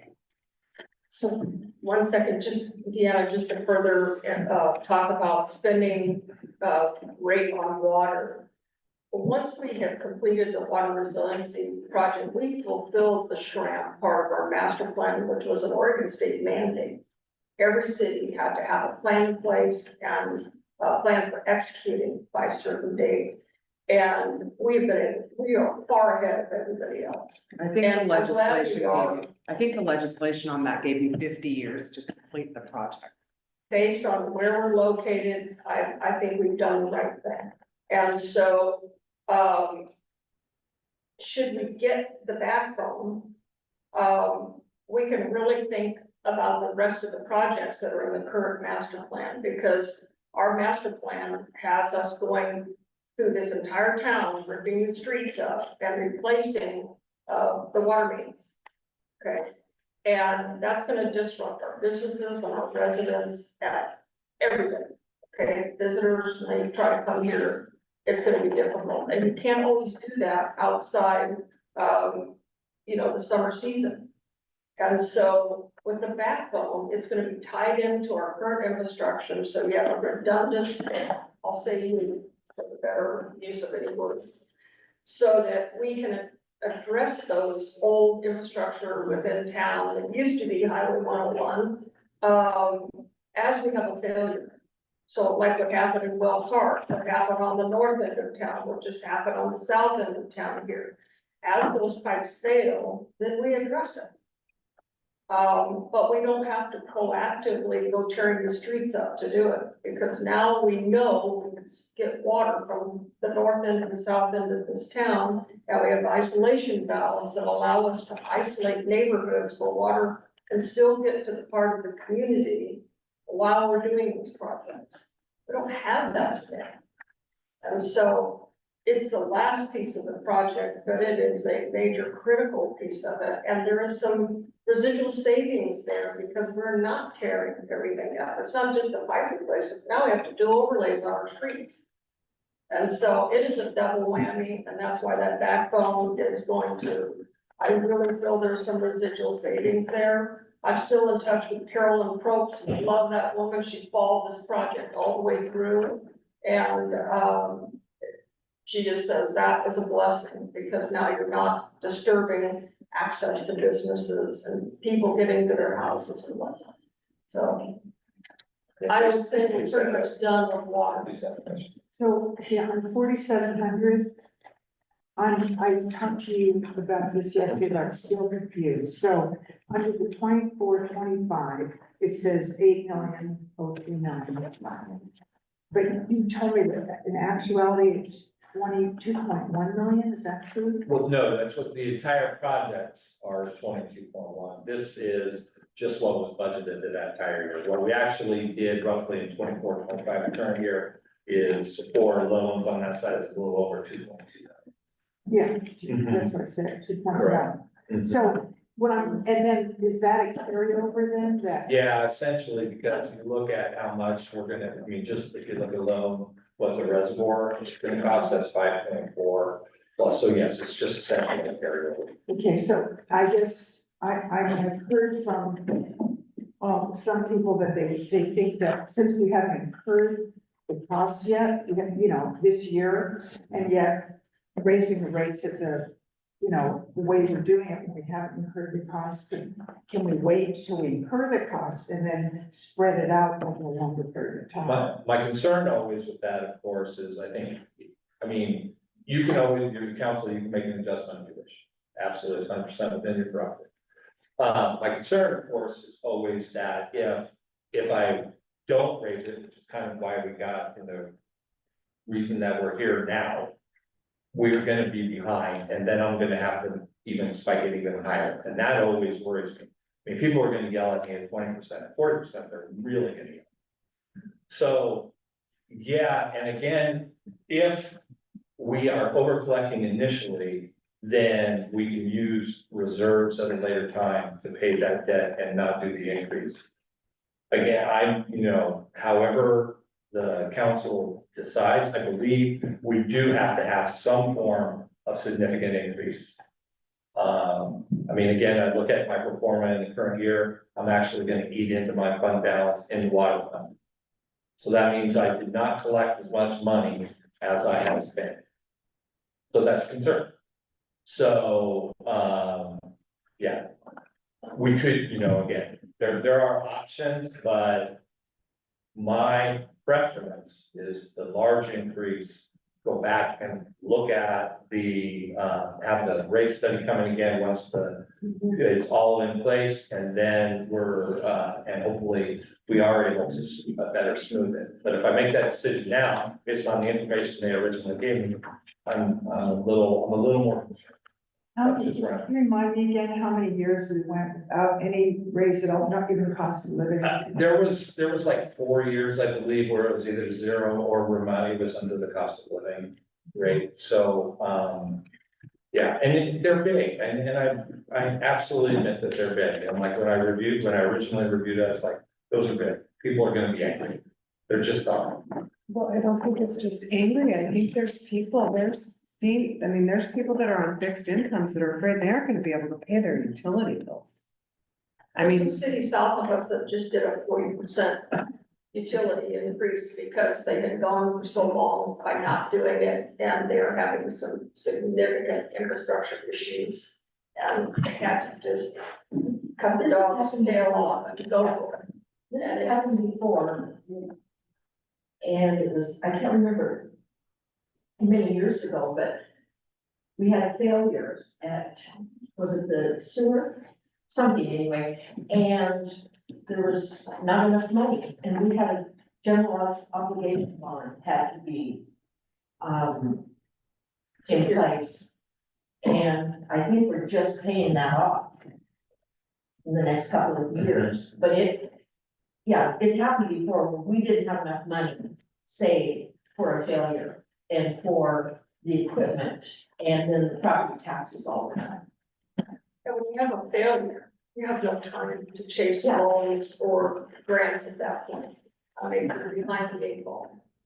And so trying to do that with these large projects and not pull out our funds and use our reserve that we worked 7.5 years to build up, was the strategy here. And I get that those utility rates hurt, folks on fixed income. It does, I get it. I don't minimize that. Well, it even hurts the people that are, that are working, and so, there's gotta be a happy medium there. We have a lot of money, according to Mr. Red. So, but thank you. So Tim, just to make sure I heard you correctly, the 10-year study that we, rate study that we adopted, is funding through the completion of the water resiliency Correct, project. correct.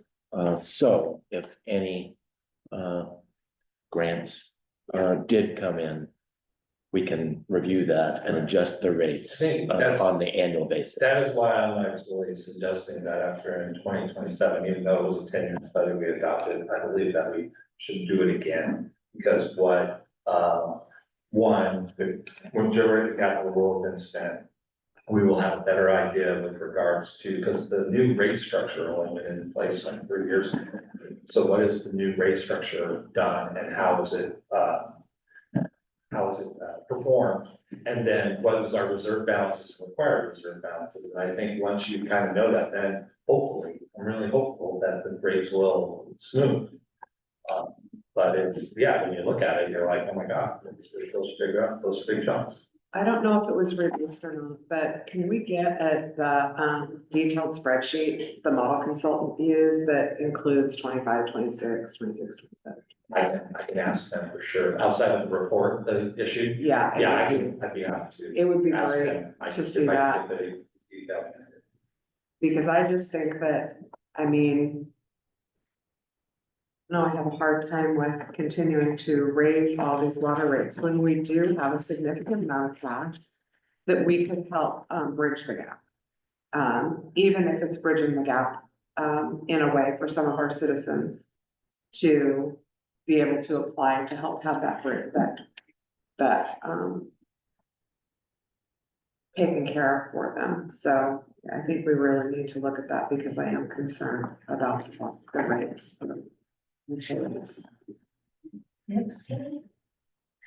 Any other questions on the water? Okay. We'll jump to wastewater. Page 69.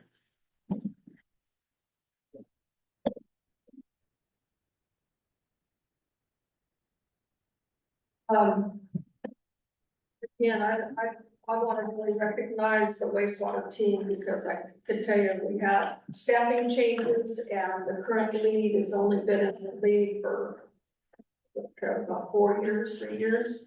Mike Brown, and I can tell you he's done a phenomenal job. And when we look at what we've done in the period that we've done it, that was Mike's leadership and Trevor's mentoring of Mike that enabled us to get this done. We had new employees. We hired, Jeff Johnston was a new employee in wastewater. So Mike was trained. He mentored Marty and got Marty to his level 2 certifications in wastewater. So all this was happening at the same time they were doing all these projects. So I'm really proud of them.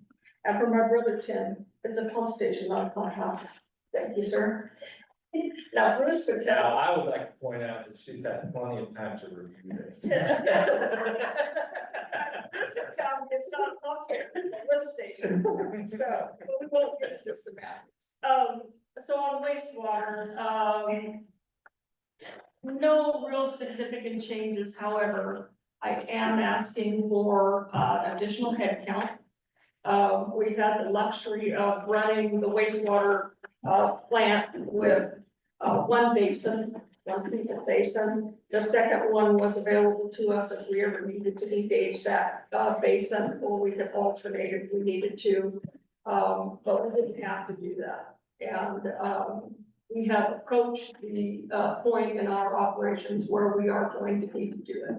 And we have spent a lot of time this year preparing for that. I had two experts, Water Solutions and Windsor Engineers, help us prepare for that, because you can't just turn it on or turn it off. There is a ramping up process that has to happen, or you just throw all of your numbers that go to DEQ monthly, which is called a DMR, completely off the rails. We attempted to do this many years back. I think Fort Trevor's got PTSD as a result of it. And we just don't have enough, hope, if you will, to operate both those basins. Summertime we do, but it's not sustainable the whole year when we don't have that high tourism. So we had to figure out how to dial that in and get ready to have two of those basins. I asked the consultants to do a resource review. They asked us several times during the process, is it just these three guys that are running the plant, both treatment and collections? And I said, yeah. They said, okay, that's not what we're used to seeing, and they expressed their concerns about us being able to do this with the current head count when we crank up both those basins. There's a lot more lab work you have to do, there's a lot more maintenance associated with that. And so they did a study for me, I provided that to Finley Bruce and said, I'll be asking for one body. They actually identified more than one body, but my team and I feel like the one body is sufficient based on the fact that with your help, we've been able to set up a succession plan with both our water wastewater teams, our whole team, particularly water wastewater, that are required to have the type of certifications that they're authorized to run these plants. And so those two teams are now a combined team. But as you know, our retirements have begun. So we're working towards having, you know, that combined resource pool to be able to do both aspects of infrastructure. And it takes time and training so that we don't put people on things that they're not prepared to be able to handle. So that headcount allocation is specifically towards what we're doing in wastewater, but that person will be a dual role, just like my team is working towards now. Let's see. Can I ask a question? Yes. What circumstances have changed where, because we've always just used the one basin, and then in the summer, maybe a month or two, you turn on the second basin. So are you gonna be changing that procedure this year, operating differently than in the past, or how? The procedure is the same, it's just that we have two basins running at the same time instead of just one. And what's caused us to have to go that route is we're not able to process the. So it takes sewage. more manpower to run the Yes, second there's a basin. sweet spot that we have to keep our numbers relative to what's coming into the plant and what's leaving the plant after it's been processed.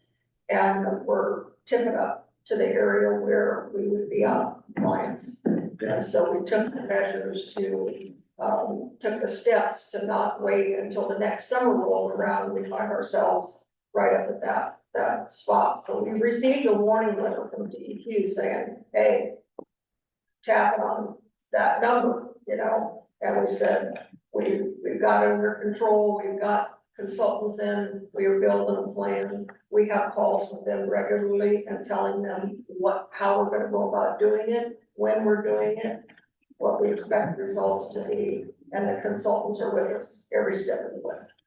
So some of those engineering dollars that you mentioned earlier has been to get these folks to come in and get the hand. So capital projects, We did the Midway and Sayusla building additions and added 2 new generators there. We also got the generators for Ecola and Maine. They didn't require building modifications, but we got those due to failing aging generators. And so again, I thank you for that. Here.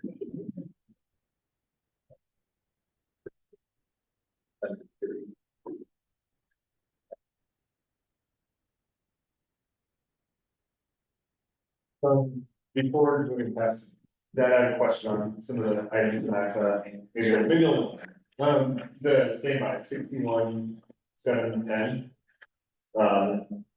On page 70.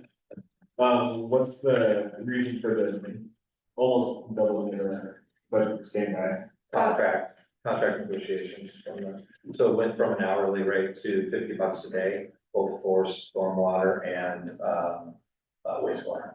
Or for water and wastewater, sorry.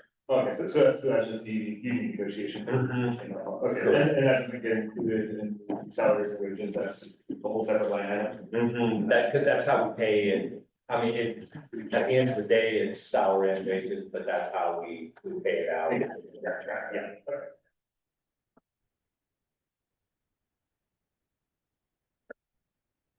Anything else on the operational aspect of the budget, the reserves, and we talked about the building additions that we did and the generators and control panels, pumps, all that stuff that we put in there. We're utilizing the SDCs for the basins that we're talking about, bringing that second one up. The number 1 basin hadn't completely been overhauled with maintenance. So we did that before we got ready to crank it up. The years past, the team with Rob from basin number 2, when they had to replace a part for basin number 1, so we needed to address basin number 2 and get it really back up to par to be able to turn both on. So those 2 basins have been completely overhauled and they're ready to go. We will probably crank those up within this next week or 2. We're working with DEQ closely when we do that. But again, that's the use of some of those SDC funds to be able to do that. Karen, what's the power control building? Looks like it's almost doubled over the last 4 years. What is the power control building? Why does it cost more to run? So I'm sorry, I didn't hear what you all covered on, Richard. It's page 70 and it's the power control building. 62370. 62370.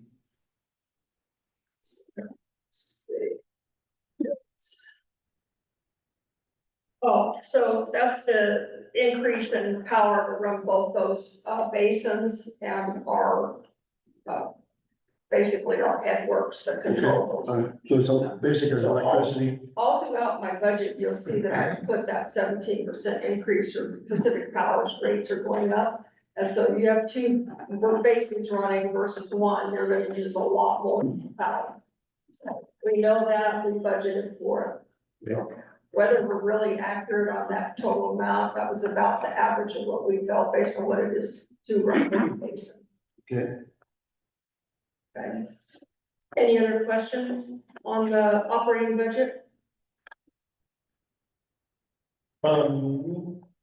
Nick, on the next page, the number 63350, Bridget inspects push camera, is that the cameraing of the sewer lines? 63350.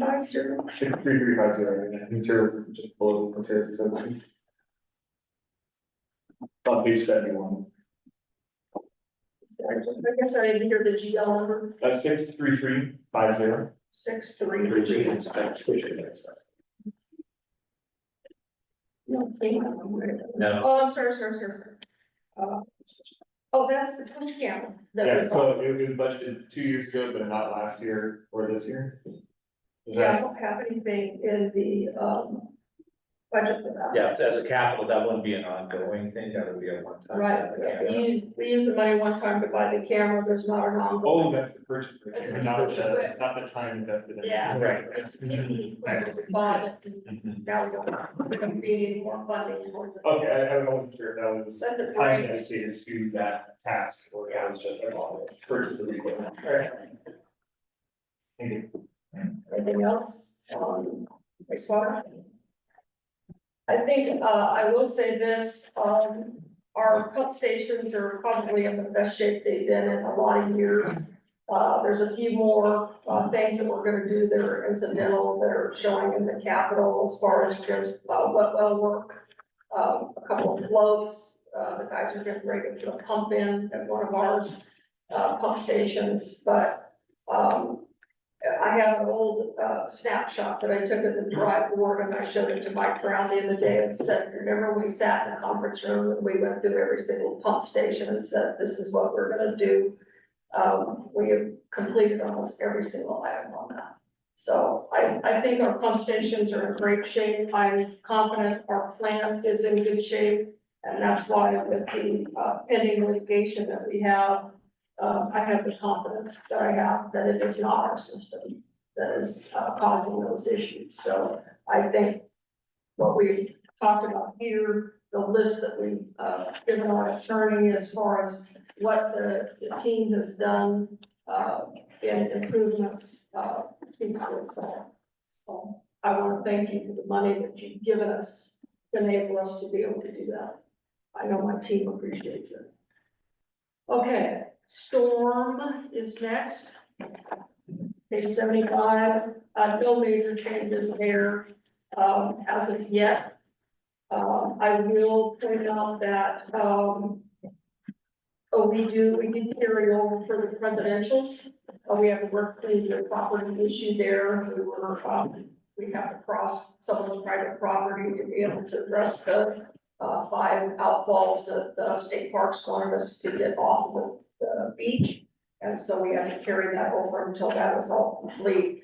With the pending litigation, Bruce and I have talked to Lori about this project and the unknown about how all this is gonna shake out. We have put this on hold. State Parks knows that. They know obviously what we're going to. They've been part of the discussion relative to this, especially because of Tullabonna Park and their ownership of the bathroom and whatnot down there.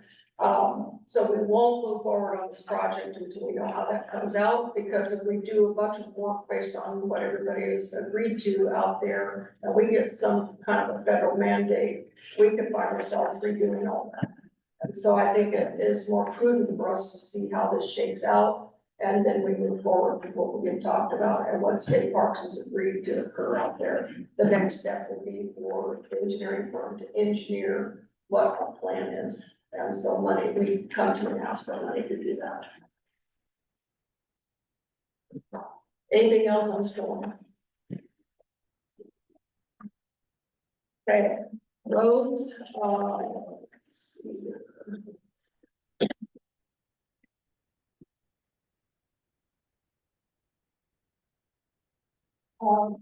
We're in the process of overhauling our bus shelters. We've seen a few of them already in town that were in such disrepair that glass was about to fall out of them because of the dry rot.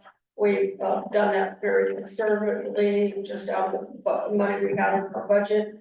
But I've asked Tim for funds to be able to finish that and to add one more bus station at Ecola Park across from the old school. Trevor and I have one of our favorite local residences that has been really relentless about it, and with good reason. We were proposing a bus stop there when the school was rehabbed. When that didn't occur, I told her the bus stop would be on hold, and she wasn't happy. And so she sold me into coming forward and asking you to be able to move forward with that bus stop. I think it is the right place and the perfect spot, irregardless of what happens with the school. It is needed in that location. So that's the one thing that we have there. And then, of course, the money you gave us to begin the process of the Tullabonna vehicle ramp. rebuild, that I talked to you guys about in a recent, meeting. The bus shelter, you said Eco Park, or you're talking about at Mickey's Park? Not at the base of, like, not over by Australia? Right across from the, old school there and the old, party building. So right there is where I'm talking about.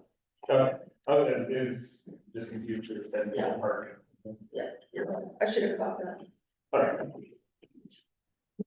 Anything else on roads? I know I did increase the operational budget, recognizing the increase in oil associated with asphalt.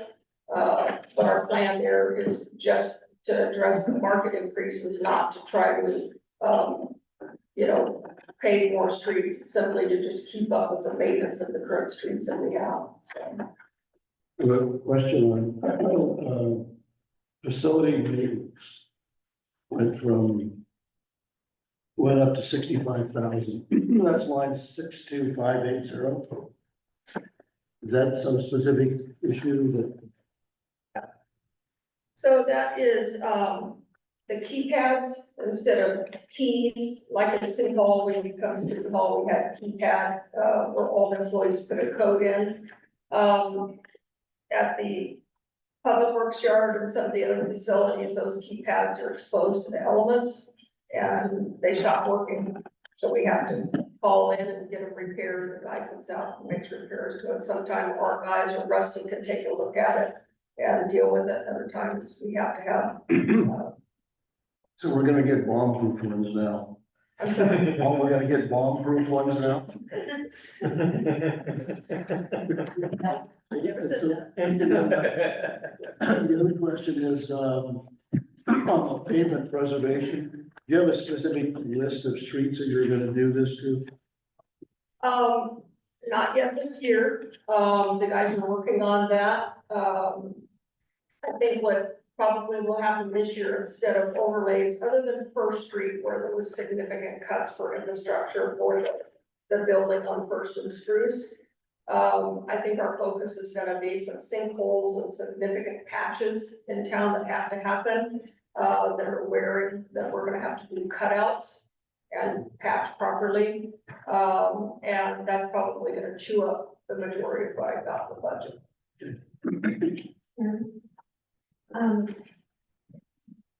The what is it, First Street? Are they going to leave it the way it is? Now, that's gonna be one that we overlay.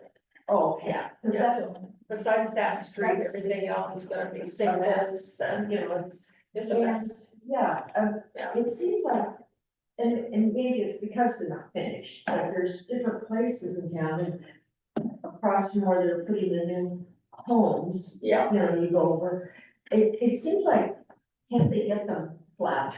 It's cold patch. yeah, it's a temporary, Okay, it's a okay, temporary cold patch that, until the asphalt plant opens, a lot of times they do a utility cut. And they can't call the asphalt company to come out and pave it properly. So it's a temporary patch called cold patch. that's great. And you can put it down so it's firm, and it's not like gravel, it just keeps working its way out of the hole. So that's what you're seeing in all these locations. So The plant's open now, and so that will be able to take overlay properly. So, Go ahead, Eric. oh no, I just had a clarification question. So like at First Street, it's fully the city's responsibility to finish the restoration of the road as opposed to the entity that cut the road? In the permit that we give to the person that's wanting to make the asphalt cut, they have to backfill it properly and do a temporary patch that's sufficient for traffic. Okay. But to clean it up and make it look nice, it requires a full overlay. All right, And I just was I wouldn't surprised. wanna do that just in that line where the cuts were. I'd wanna do that street from block to block. That's what the criteria is in our road standards. So that it looks nice, and the contractor that did that work will be responsible for doing the whole street. Okay, and then are they? They have to share in that cost of what they did. That's what I'm after, they're cost sharing for some portion, because they did 10% of the road, they have to pay for 10% of the, whatever it is. Yeah, it's a big cut like that. When it's small, we don't expect them to do it. It'd be more administrative nightmare for us than it would be for them. But when it's significant like that one was, yes. Okay, is it always in the contracts for it, and we just don't pursue it on small? That's, We don't. Yeah, the small cut, this is service line, it was leaking and we cut, and part of it, especially in the summer, in the line. When the contractors are out there excavating, we handle. Any other questions on roads? Deanna, did you have a question? I just, on the 65,000 for Tolavana, wasn't that approved last year? Yes, So will it just move into the new budget? it's a carryover. So it's a carryover, so it's Yeah. not been duplicated. No. Just, thank you. Technical. Cycle. Page 60. No big changes there, other than I will say we have an outstanding new employee. Getting a lot of great, compliments on how he's, keeping, the grounds down there. We had a great luncheon with Andrew when he retired after 33 years. It's super time to get the team together. The state of Oregon rolled out a mandate for, locations that have recycled depots to increase the amount of recyclables that they're taking in. There's federal money that we will get for that. We are gonna work on a plan this year. I've talked a little bit about that with each of the candidates I interviewed for recycle about what they thought the vision could be there. Andrew weighed in on that, and our team has talked about it. Once the trailers are, gone from the site, we will talk about, how we want to further develop that plan. We'll be able to vet it when, that area is back to its normal. But it does involve an expansion of the recycle depot and, focus on some items that we don't take in today. As well as an increase in the items that we do take in, like plastics. We don't take styrofoam. We may explore metal of some type, and so there's a category list that the feds gave us to receive this money, and if we pick those items, then we get the federal funding. So we have to develop a plan, we have to bring it to you for consideration, and we say, this is what we want the money for. But they will be giving us federal funding to be able to do this, but they want to see a plan, and I think we've got a solid one. Will it have to start at Public Works Committee level? Yeah, most definitely, Public Works Committee would hear it. I think that's probably the best place. Parks is getting their plate beyond full, with projects, and it's to the point that they really have to decide what they want to work on. And the Public Works Committee is very eager to have more things, and I think this is a perfect one. When did you receive the information on federal funding, and do we think that it's something that's actually going to happen, or is it something that might be taken away? It's a mandate, so it has to, it's not an option now for places that have unmanned facilities, like some of our sister cities. It's a little different for them, but for cities that have the manned depot, they're requiring us to increase what we take in, and they're giving money to do it, so you really can't say you won't. Although in the beginning, I told them you're landlocked, so I don't know for sure that we're gonna be able to expand. And I'll be honest with you, it's been a bit of a beta test in my mind, saying if we survive this 18 months with trailers sitting out there and manage the parking issue, giving up 2 to 4 spots to expand our fence a little bit and allow our recyclables to be, more. I mean, that shouldn't be a huge sacrifice, but I don't want to say that without testing that out. And so, that's just something I'd like to be able to bring to you. When did you get the communication? It's just a We curious-ish. just got it this year, just a matter of months ago. It was rolled out really quickly. And it wasn't final, it was kind of in a draft. They had some calls with us. And a gal actually came out and trained me on how to get onto the website, because with all federal funding, there's a huge administrative aspect of it where you have to develop your plan, you gotta upload it, you gotta report on it, and so on and so forth. So she came out and trained me how to do that. And I asked her when we would know, what kind of dollars we're looking at. And she said right now they want to see what the plan is. But there's money available to us. I think, Tim, we were gonna get some minimum level of funding, but then greater once we have a plan submitted and actually increase our receivables. This is EPA, is that who's doing it? It's through DEQ, Oh, actually. DEQ, okay. Yeah. Thank goodness, we have a good relationship with DEQ, so I'm grateful for that with many reasons, so. Okay, I think we're on First Street Bridge. Bridge Reserve, which is page 82. Sorry, it'll be more organized next year. You pretty much know, the situation with the First Street Bridge, brought it to me the other night at, the council meeting, and for the budget, members, we have been doing a seismic assessment. We got a cross-functional team, that worked together relative to the options. We narrowed them down, came to council and gave them, the options that were reviewed and the one that the team preferred. And they gave us the nod to proceed in the next step of the approval process, which is the city's normal go through all your budget. If there's any environmental reviews we have to do, once we do that, then we would begin the engineering of that option. The good news is here, our bridge can successfully be seismically retrofitted. It doesn't have to be rebuilt, which is a concern of many of our committee members. And so we have a really solid plan and direction to that as well. One word warning, back to your earlier question with regards to recycling, we just received a message from OEM that this FEMA grant is one of those that could potentially be cut.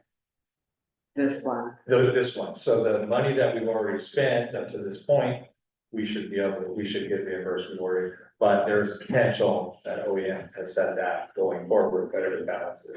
So we have 361 in the budget to receive from FEMA. Right, and we've actually ended up spending some of this Four this hundred year. and 61,000 is what we got, and the grant for the bridge. Yeah, But some of it may be at risk at this point. some of the actual FEMA grant may be at risk at this point. Around 100,000. Same with our, Yes. Telebonic vehicle ramp, we've absorbed those costs to get this project where it is. But there's a grant we're chasing that allows us to be reimbursed for that upfront work, similar to what they're talking about here with the First Street Bridge. But so we may not get some of that's in the budget now. Do we still spend it, or how do we adjust it? I think if we were to lose the FEMA grant, we have to come back to the council and say, how would you like us to proceed Okay. throughout that? Thank you. That's what I think. There is a clause in the grant saying that we would be reimbursed for anything we spent. Had spent to this point, that's correct. Okay, yeah. And, on 63997, this is just a little, it says First Street Bridge rehab.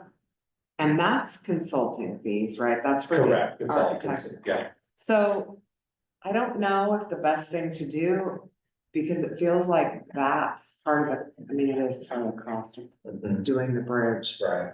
I don't know, it just kind of felt to me like it was Should saying, be more. this is more of a engineering fees. repair, yes. Yeah, okay, that's good. Okay. Any other questions? Okay, from a process check standpoint, we are at the end of public works. So, we can now move on to general fund, I would like to probably bring Kelly up first. HRAP, which is a little off the thing because she actually has childcare duties. So if you want to continue on. But I would recommend the next step, and then I can go through general fund resources, non-departmental, et cetera. It's really hard to say unless I've run you out for the day. Well, I always like to point out already that it's the longest budget meeting I've ever had. And we did it just for you.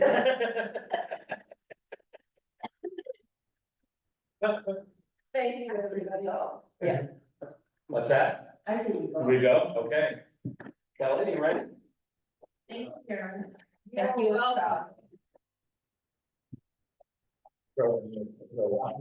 Huh? Page 1. Yes, page 1. You're up, sister.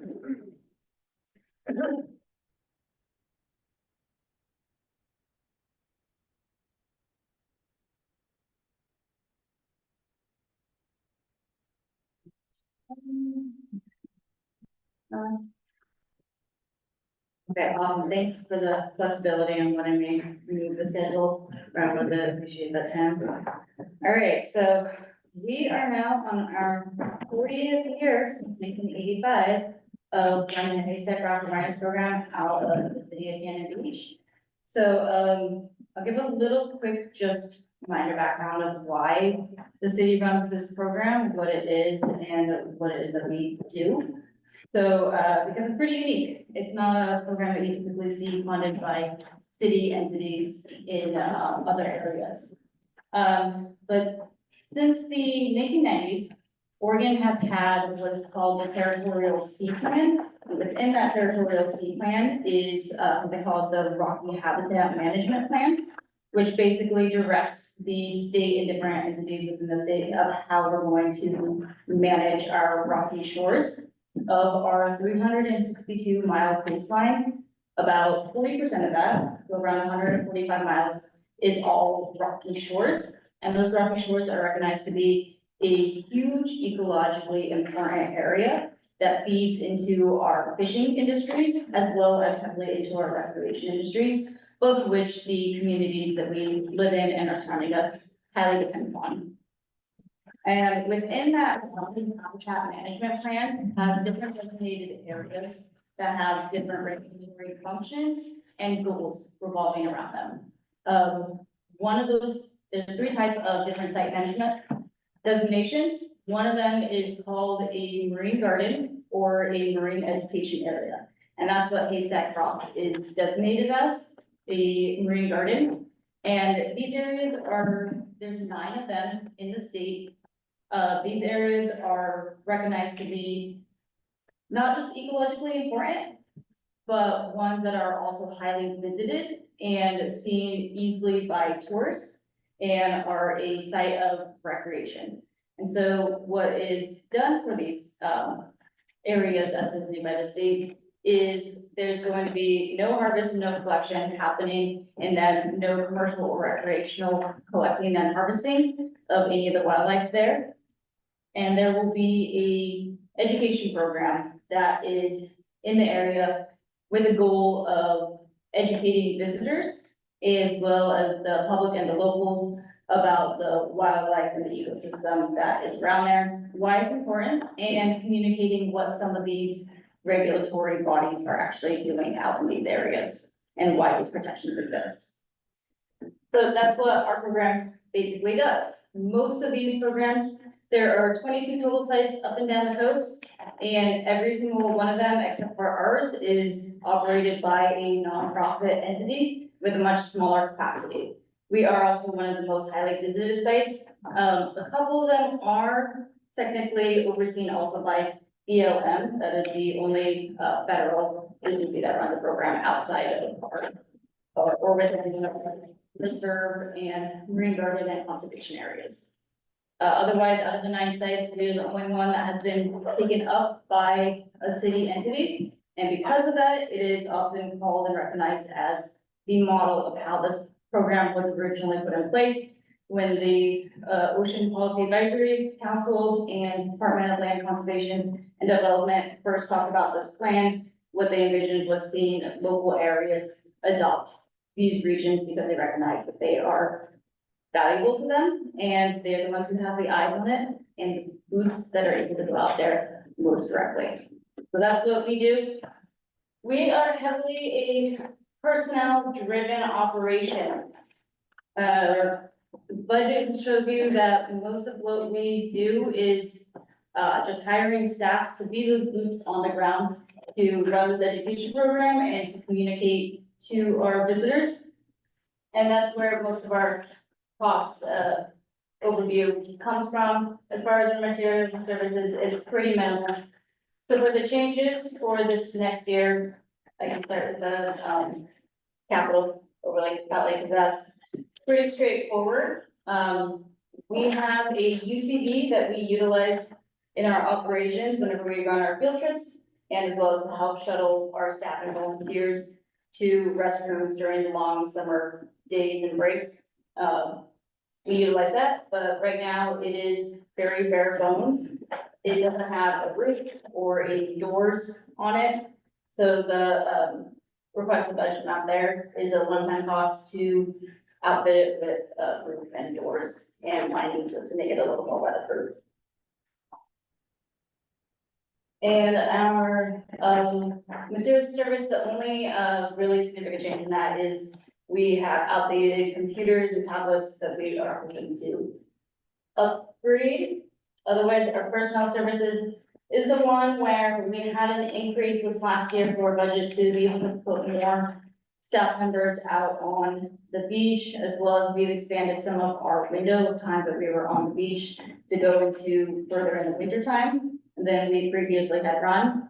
Historically, over the last 5 years, this program has run mid-February through October. We started doing more shifts in November and December to account for some of the tourism that happens over our holidays during those times and some of the nicer winter weekends.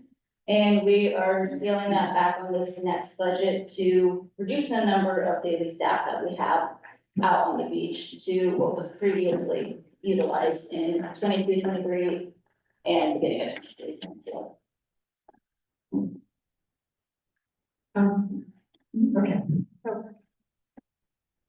how can this budget work for the personnel services? Because you really have an increase only of about $32,000 for that, right? And last fiscal year, you came before the council for an increase of $125,000. And still, at this point, there hasn't been enough personnel to cover some of the shifts that were out there. So I don't understand how asking for only this amount of increase for personnel is ever gonna work. And I do understand from talking to Tim that 50% of this program is funded by TLT money, but it is possible that there are a lot more of it could be. In theory, yes, you could, if the council wished to, more of the program via DLT, they could. We're kind of limited in where we can pull out of now without the access to 1.5%, but yes, we still do that. But if some shifts can't be covered now in this fiscal year with the $125,000 increase, how in the world can they be covered for next fiscal year with only a $32,000 increase? Right, the only overall strategy that we have, if it's to cover more ground, is less people on each shift. We don't make that manageable. Well, so how many people on each shift did you have this year? This year, we have, on our holiday summer weekends, we did 6 people on each shift. And then we did during the summertime, 5 people. And during the more colder times, whenever there's more variable weather, it was 4 and 3. Well, that's what's supposed to be this time too. So what's the No, change? this one's dropped down 4. I'm sorry. Dropped down from a peak of 6 down to 5, and then from the weekday from 5 to 4. I just heard Bruce say 6 on weekends. Holiday weekends. Holiday weekends only, not every week. So 6 on holiday weekends, 5 on regular weekends, and 4 on weekdays. 3 to 4, technically 2 to 4, thing, some jobs we would only have to do So that's a decrease of how many? of the total hours or like. Yeah, I mean, I just don't understand, that doesn't seem like a giant decrease, and yet this is a huge, you know, difference, a shift between $32,000 and $125,000 for half a year. It's a significant shift because those times of when we're reducing those number of people, the bulk of that is in the summertime. That's when we have the longer shifts. So when you're reducing your people, that's every single day, taking off, 1 or 2 people, depending on if we're open over every weekday or the weekend. That's, 8 hours to 9 hours that we're out for each day, those people, plus all the benefits that get added, on the days. Well, I mean, I'd rather see this program funded than what is actually needed now, rather than having you come back and ask us for extra money later. I mean, I don't see, if it's true that we can take some of the more TLT money and put it towards this program, I can see why we don't do that right up front and make sure that these shifts are fully funded, because I'm really concerned about this. I don't want to see halfway through a fiscal year not having shifts on the beach, not covered. I mean, that's just not workable when we have, you know, a call for citizens or utilizing the police to go down there and, you know, be rock stewards. I mean, they have plenty of other things to do other than that. And I don't think that's a good use of police time, and I don't think it's fair to ask the citizens who are funding this program to, you know, cover for ATRAP. I just like to see ATRAP, which I think is a terrific program, and I think it's unusual, and it's unique, and it's state, and it's a great program, and I don't want to see it compromised again. And I don't see how this budget is going to avoid that. This budget is similar to the way we've been operating for a long time. And then we had an anomaly last year where we put in $125,000 extra. And what this budget intends to do is go back to the way we were operating, back a year or two ago. And so I think that it is possible. And Kelly, when we, have not ran a shift, is it because you didn't have enough people or because you didn't have enough leads? Not enough leads, and then we also, it didn't fall within our formula for timeline. I'm sorry, what was the last? And it didn't fall, some of them don't fall within the, limit, because we only do a 2-hour shift, and so based on the tides and the sunset, sometimes we do some that we deem too short for us to bring in full staff. But yeah, the most recent ones that we did it was not enough leads, and we do still have vacancies, so. I can't understand. Oh, we still have some vacancies. So what we need, So we're short of leads, and that's causing us a problem on staffing. Because it increases the amount of people that overroll into PERS and hours that, individuals have to do, rather than when we can fill those employment spots with more amounts of staff. If we have more leads, we don't have to work people to the point that they want to PERS. Yeah. So we have a recruitment issue. A little bit, yeah. Yeah, we're at about 70% of our full staff right now. So it's a recruitment issue, not a funding issue? Well, it turns into both, because whenever we don't have enough staff, we end up having to work people more hours than they are, typically. A lot of work and pushes staff members into PERS. Okay, but it's, Increases the budget. but it's precipitated by a recruitment issue, not precipitated by. Yes, we're not getting enough applicants. So Bruce, so basically, right now, she's short-staffed. Yes. Okay, are we getting more volunteers? Our recruiting numbers have gone up, yes. And so do you think that having more volunteers is going to help you throughout the year if you have the leads that you need in place? Yes, over the summertime, the volunteers is The volunteers over the summer is looking really great, and that's the biggest time of when we can pull back staff members, which we've already started to do because we're starting to schedule into our summertime. Because we have actually 3 U.S. Fish and Wildlife Service volunteers who are going to be coming out this year, and that's a guarantee. As far as the local volunteer pool, it's never a guarantee, but we do have increased applications for them. So do you think that that's why you can actually get through this budget cycle with this budget? I'm very confident on this, that the summer will be very well covered. The parts that Lisa is referring to that gets a little rockier is when we're in the shoulder seasons. When we're in the springtime, we don't have our student staffing during that time. We don't have our summer volunteers during that time. So those are the seasons that are heavily reliant on staff. And afterwards too, till through November, since we're going later, that also. If we wanted to cover November. Yeah, people are going back to school, people are back in school or, you know, their winter time jobs, so I don't think this is. I think we need more money. Could we look at giving them more money, and if they don't use it, that's a bonus?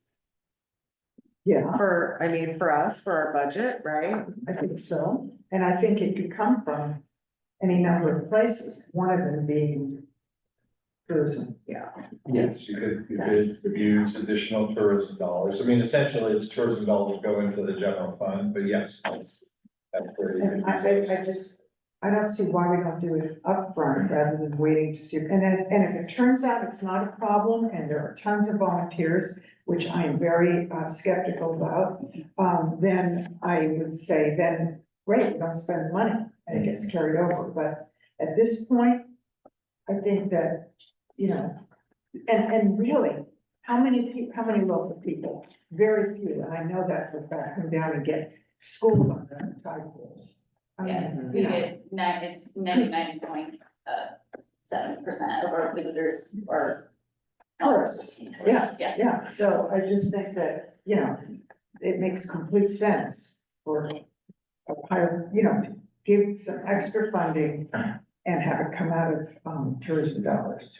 Kelly, what's the right number? Is it? You know, have you thought about this? Is that it's $100,000? 50? What, We had an option. what would allow you to staff the way you would like to staff? If within the, if we're talking, I feel like you're worried about the program, which is a different story. The way that Lisa's referring to would be to allow the staff through our winter time months, which would be the adjust budget that we did for this year. It was about, 50,000 over what was proposed. So another 50,000 in the budget would make a big difference. It would allow the winter time confidence to. And the spring. Yeah, the parts of the part of it is really a problem. So that's what I would suggest. Next to 50,000. 50,000. To come from PLP. Yes. So if you, so let's say, and I'm gonna throw out a really just off the wall hypothetical. All of a sudden we get double the amount of visitors. Is State Trap gonna have to double? Or are you scaling this in a way that wouldn't be necessary? Right. If you don't know the answer, I'm just kind of throwing this little curveball out there. Not necessarily, because we have management strategies that we utilize, which is how we can operate shifts at the lowest of 2 people.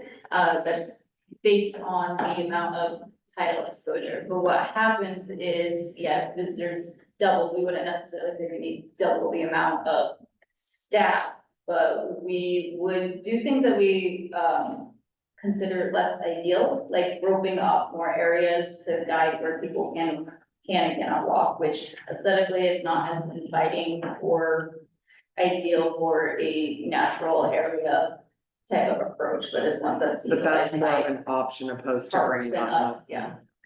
Yeah. But a lot of our scaling is because of increase in visitor counts and just the level that makes it manageable. So that people are not going into Messenburg areas. Cool. Thank you. And I think we may even see an increase in visitors, even though we don't have the Canadian visitors, but people, day trippers, who don't have a lot of money to spend and come down for the day because they're afraid to go overseas or anywhere else. Yeah, Or to Canada. So what does this look like in what we were discussing? Would it be if it was a 10% contingency, that would be an additional $47,000. Is that the way to go about something like this? Again, if you could decide, so one, and because we're still in the proposed budget stage, we could lower the ending fund balance in here and add to the HVAC. Two, as Lisa suggested, we have a much larger range in which we can take TRT for a program like HVAC. HVAC is probably 75%, where you could very easily straight fix that. And so you can take money from the county TRT fund for that and plop it into the general fund, essentially to cover these costs. So I would probably recommend that we just take it from the county TRT. But again, that's, I think, up to the committee But add it as a contingency or try to work out added salaries and wages and insurance and overtime. I think we should throw it, I would recommend just put it into, Kelly looks up how many hours essentially, and then we put that into the personnel side on each round. Anyway, yeah, just kind of sprinkle it. So that would be. Yeah, you know, you're expecting to use it there, it should go there. If we looked at partnering with North Coast Land Conservancy, because they're obviously doing the same thing on Oswald West, can we rely on any of their staff, or can they give us any help? We do partner with them, and actually we overlap in staff. So So there's their staff, our staff. So they're a source of some of your staffing? Then, yeah, we update exactly the staff. And also with volunteers. And volunteers, yeah, Yeah. yeah, we're very close partners with them. Okay, so can you get more people from them that are volunteers? We do try, and we actually do joint volunteer training events and such, and we always encourage them to do both.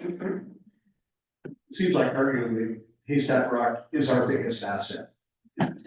And this is phase forward for Haystack Rock. Let's do the right thing. So can you come back with, Sure. some different proposals before the end of this budget cycle? Sure, what I would do is, I'm assuming we're not gonna get through all this, the rest of this today.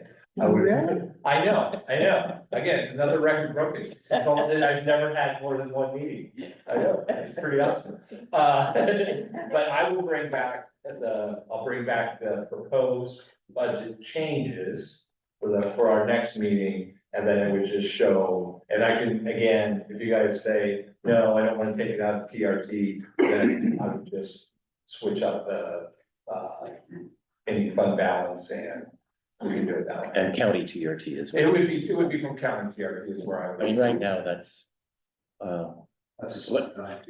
yeah, we're collecting close to 500,000 and only spending 250,000. Yeah, so, and we have $1 million+ bucks, even after all this stuff, so yes, I can take it down. I do have a quick question. Do you just have one UTV? We have one truck and one UTV, Okay, so we have two vehicles, but one UTV and one truck.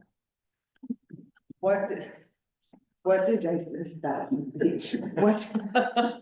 Last year, there was $8,000 spent for capital outlay. What was that for? There was 8,000 budgeted. It was- Actually, it's- Okay, so this 9,000 is a rollover. Yeah, correct. Okay, I just wanted to clarify that. Thank you.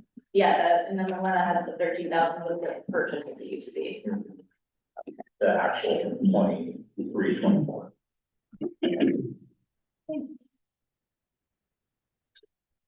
Any other questions for HVAC?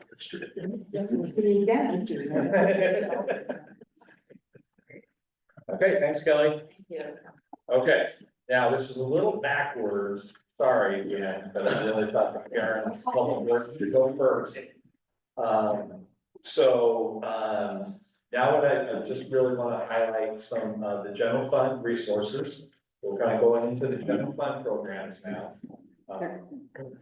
So general fund resources, again, the biggest, I'm sorry, page 13, so start at page 13.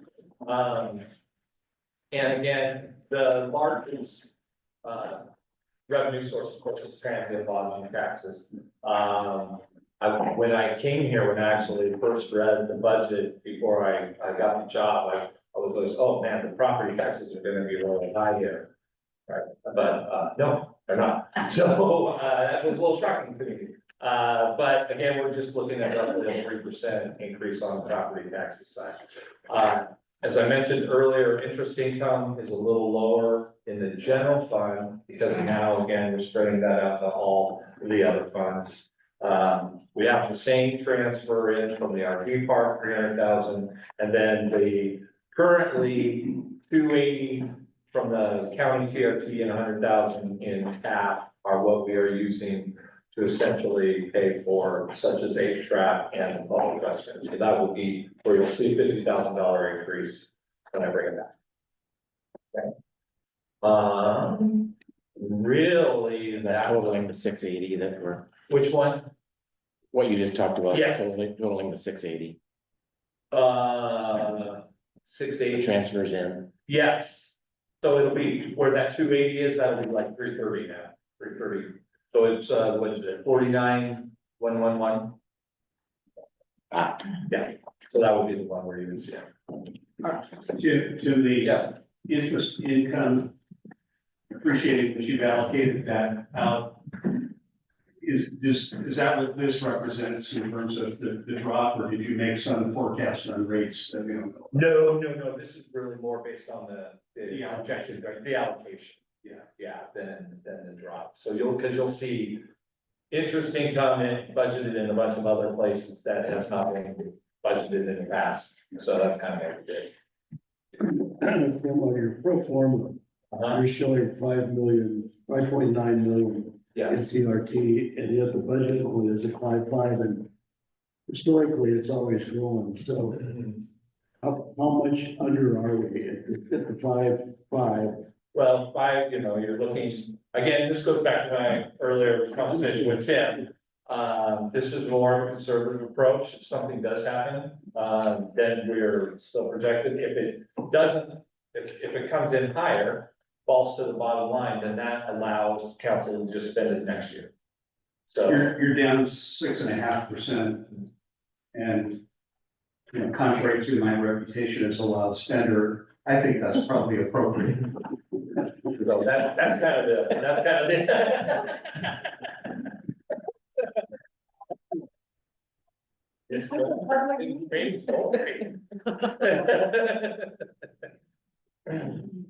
So really, that is kind of the resource, not a lot of big changes with regards, except mostly again, just the way we're allocating interest, et cetera. Okay, then, we'll hit page 39, which is non-departmental. This is, non-departmental is where, it's not allocated in a particular department. This is where the majority of our transfers happen. This is where the contingency happens. And so that's kind of where, it is. It's not, it just doesn't really fall under any department. Again, we've reduced the contingency amount this year. I think the, ending fund is probably gonna be a little more reflective, but, yeah. Any questions on non-departmental? All right, then the next one, page 40, is the general reserve fund. So this is the fund where back in 21, 22, we had about 1.7. Historically, or at least last 3 years, we have transferred $700,000 into this fund from the general fund. Recommendation this year is 425, so we're reducing that transfer, but also you'll see it's about 125,000 roughly in interest that the fund will also make. So this again is also one of those where when you're looking at your reserves, when you're looking at your overall reserves, you would take the general fund and the general fund reserve, and those basically are discretionary reserves. So that's what those are. Any questions there? Is there any kind of best practices, Tim, that say 4.3 is too much, too little? There are, typically what you will do as a city or district is the council would set an amount. Right, we want our ending fund balance, and we want our contingency at that, it's more of a policy.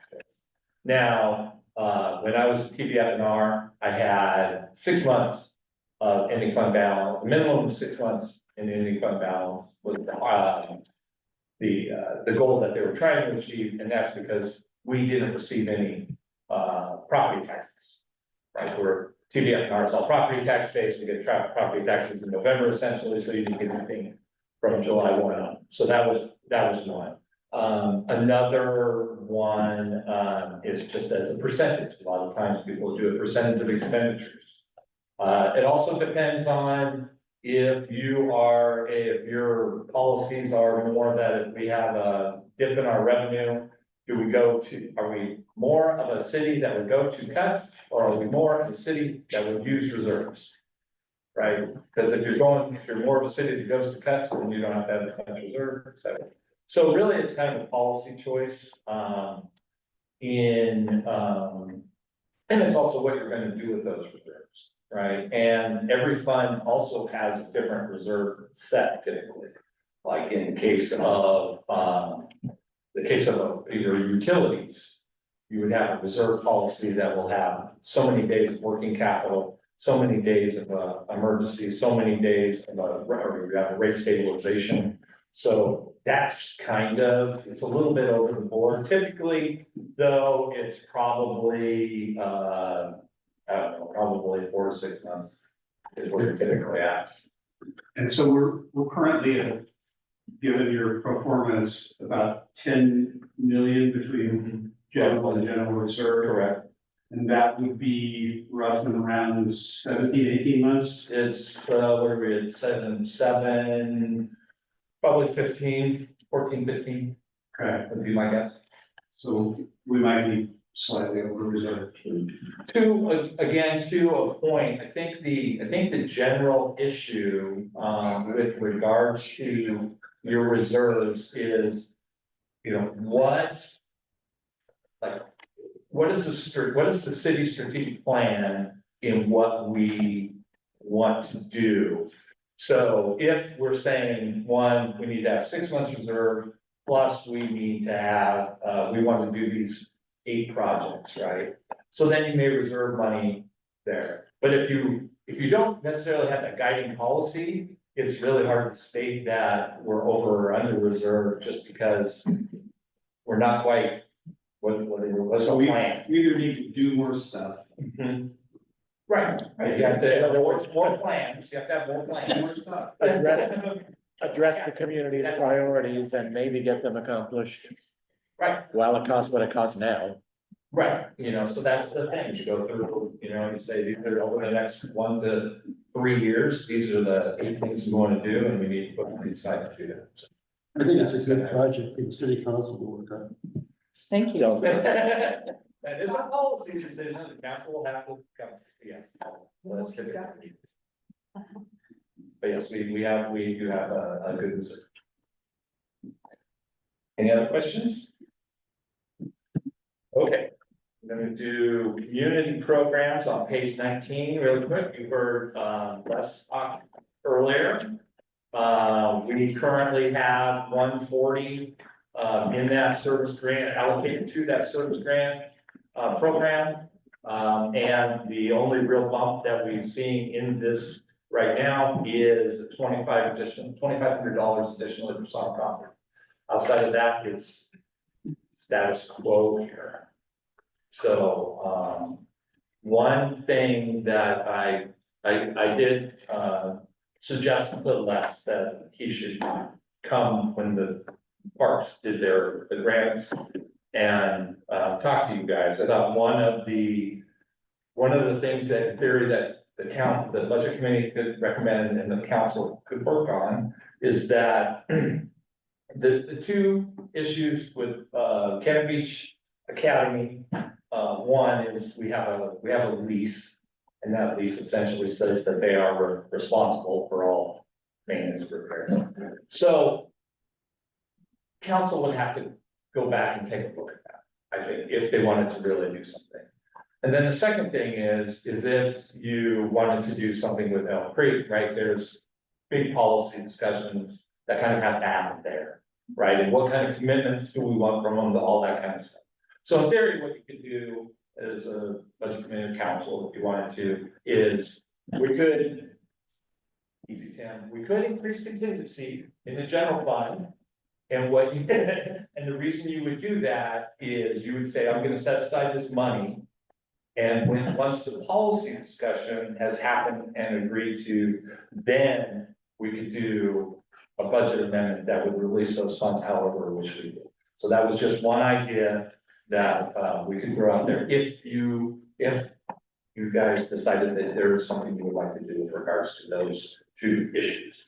But isn't another way to address the affordable housing issue of Elk Creek would be to use the affordable housing fund, add more money to it? You could. And then use that to help fund their projects that. Absolutely, you could do that, you could do that, the one nuance in that one, yes, you could just move, you could do general fund into the affordable housing fund, and then use that fund to do your, to do however, whatever agreement you came to. So either way, you could do that if you were interested, but what I would recommend is that really, until council makes that ultimate policy decision, we're not necessarily appropriating the funds, right? We're setting them aside somewhere, and then there has to be a further action for it to be released. That would just be my recommendation. Tim, in the affordable housing fund, is that fund, is it 50% that can be used for? 50% can be used for development, 35% for the program, or for program, and then 15% goes back to the state. But that's based on the 1% CET. Okay. So everything that goes into the affordable housing fund right now is based on construction excise tax. And so it's legally mandated that it's broken down like that. But if you use general fund, General funds in there. yeah, because it's, co-mingling would matter. yeah. Not That's not- so that's you would not- show, That wouldn't be restricted if we put general fund in there. Okay. it's restricted, what you can spend the CET is restricted. But if you were to use that as a vehicle, the affordable housing fund as a vehicle to fund the general fund dollars, then they don't lose that. General funds. The general fund, thank you, Eric, that's perfect.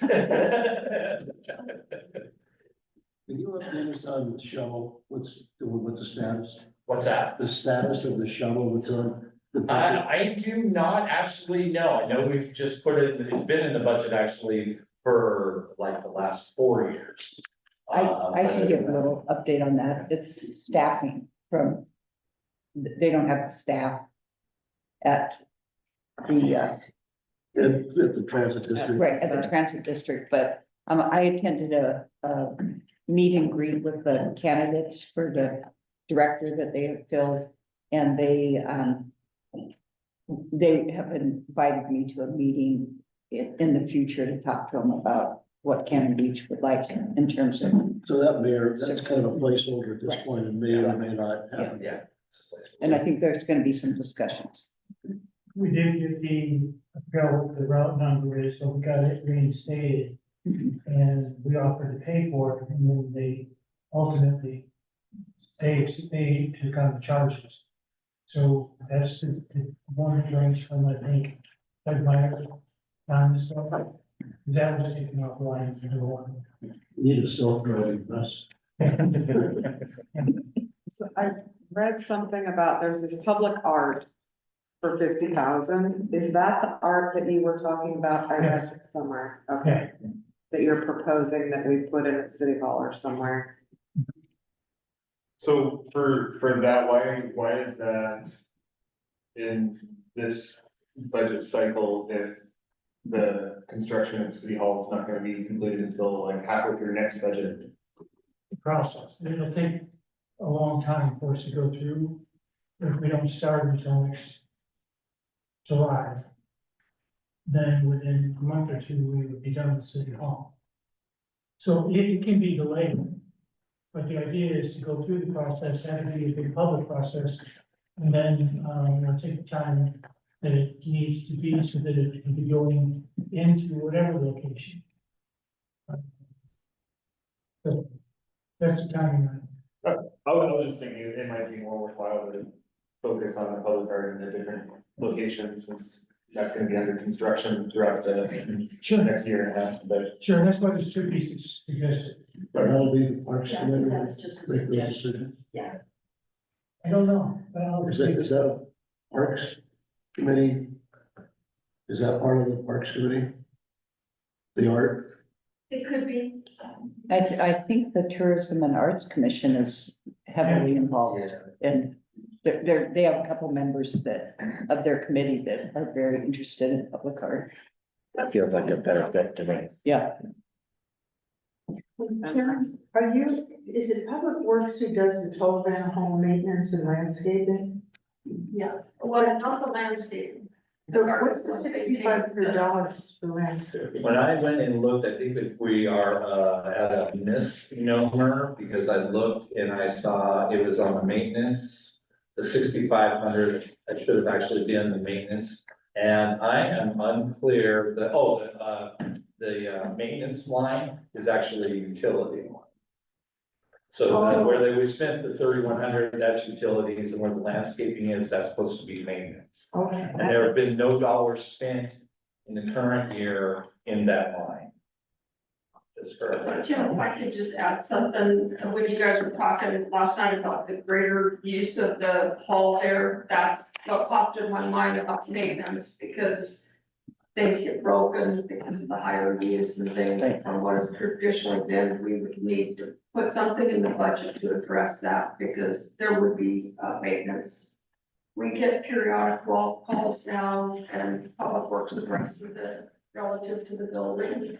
But when you're using it much more frequency, and a cleaning fee was very appropriate to mention, I'd like you guys to really, consider putting something in if you're really gonna go forward with that. Because we couldn't afford that. You were gonna use it more as the hall, in other words. Yeah. I agree. That makes good sense, because there's electrical problems in it right now. Yes. That stove, no one's turned it We on. already know we're things along there, and so it's just gonna come to the surface and it begins to get used Right. regularly. Exactly. I'd like to see that too. Tim, do you remember what, Les said the amount of the ask was, not counting the two big ones? Was it like 220. 220? 220,000. I couldn't remember, 220 or 250. Yeah, 220,000. Since we are so well off financially, I wonder if we shouldn't, I know we did it last year, but add a little to that. I mean, because that's Canadians giving back to nonprofits, and we are doing so well. And I just wonder if, you know, we could put a little more into that. how much were you thinking? Oh, 500,000-600,000. Okay. See, that's, okay. I don't know, bring it up to maybe 2 or 175. I know that sounds like a lot and stuff, but in reality, It's small ball. it's a small amount to give back when we do get so much. I'd be comfortable with 175. Is there a way, my goal with regard to Elk Creek Terrace and as I've come to understand the situation with the Cannon Beach Academy, the elegant part about the grant process, was that it could be dealt with, it could be dispensed, it could be allocated, and we could move on. And while I think everyone's got their heart in the right place around the table here, I would just hate to have this take a year. And so I'm trying to think through the creative steps of how could we, if these were things that the budget committee or the council deemed worthy, roll them into this process and make this happen. For those two outside the box applications. But I think we're talking about putting money in the affordable housing for, To cover, you know, the needs. yeah, and then I don't know if the roof as would fit into the affordable housing, but it would go somewhere. Yeah. You know, I mean, we could certainly, It could be a public. yeah, It could be public we works. talked about that. But yes, while we're spending, I really think that Elk Creek belongs in the affordable housing. I really Yeah. do. I don't think it belongs in this. But if we do that, I wouldn't argue with you at all on that, but if we do that, how can we make it happen without it taking a year? We're doing it We now. just take money out of. We can allocate general fund money into affordable housing, because we can only use 35% of what's there. In the C, from the CDT, yes. Right. Bruce has contingency money we can tap.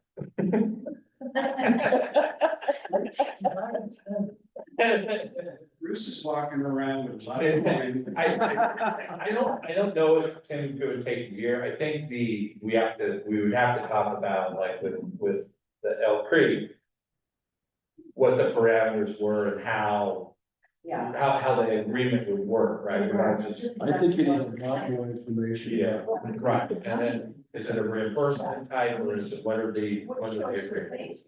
Money in now. Put the money in now and work out the rear accounts next couple of months. And then, we're probably. well, we do need to see their capital needs assessment. I mean, Yeah, that feels like that's the first step to this, but right.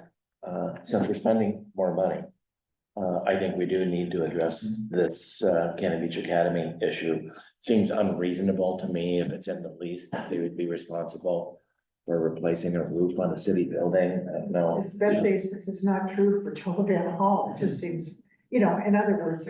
It's two different pieces, one for basically the same location, one saying that we cover it, the other one saying that they're required to cover it. So if nothing else, I think it needs to be added to council.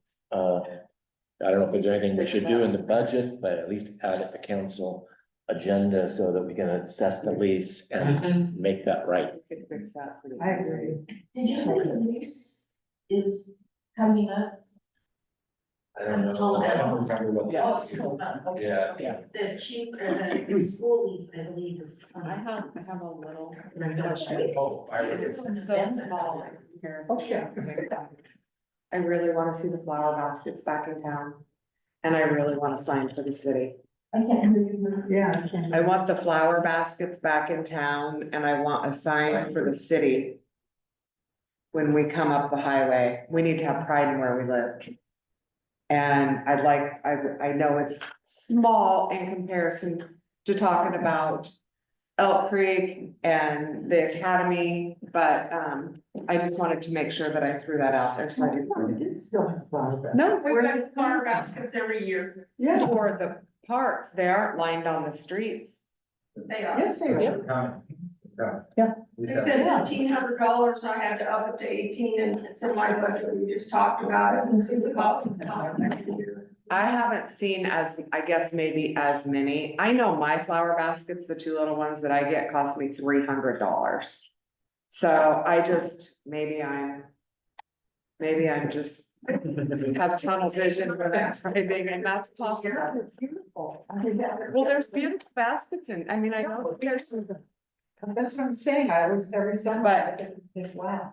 I just thought there were more at one point. Maybe I don't, anyway, but a sign, we do need a sign at the entrance of town. We have the same amount of baskets for As long as I'm in here. Okay, Yeah. I'm not saying, Just talk about increasing it, just keep talking about where you want to put those up.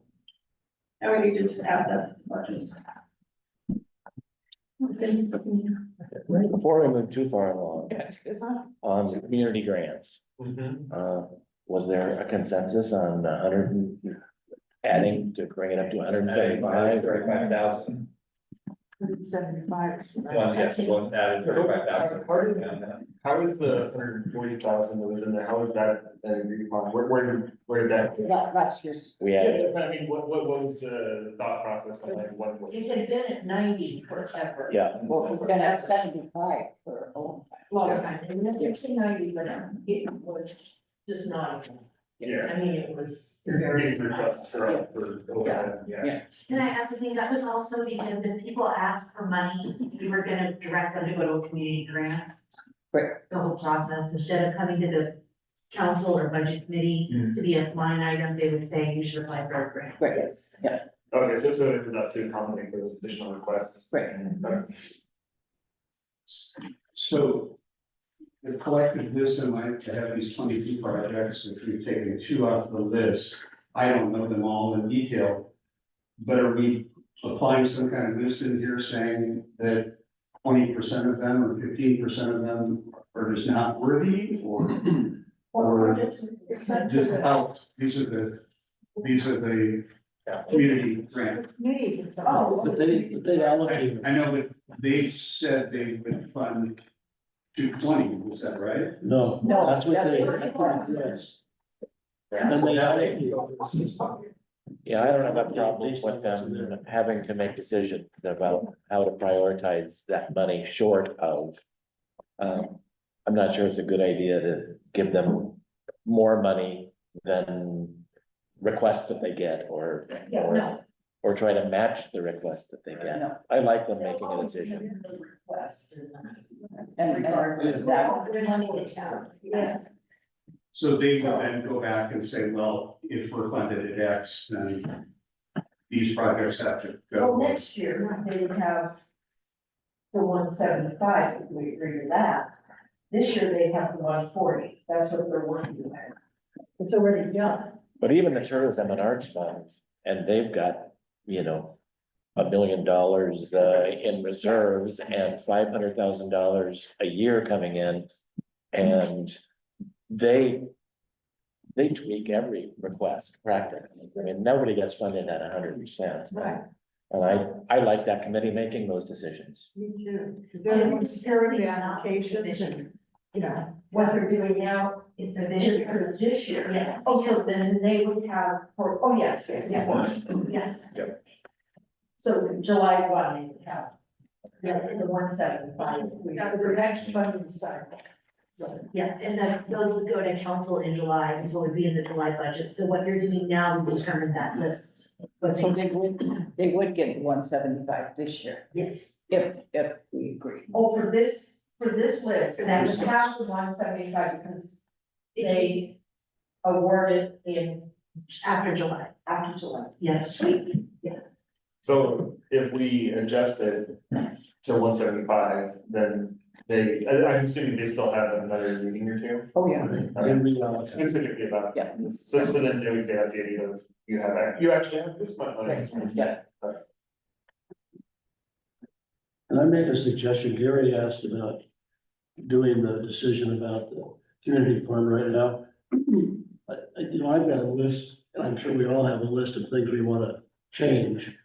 Maybe we get through the process and then we go through the list of changes. Just my suggestion. Okay. Last one from me is municipal court.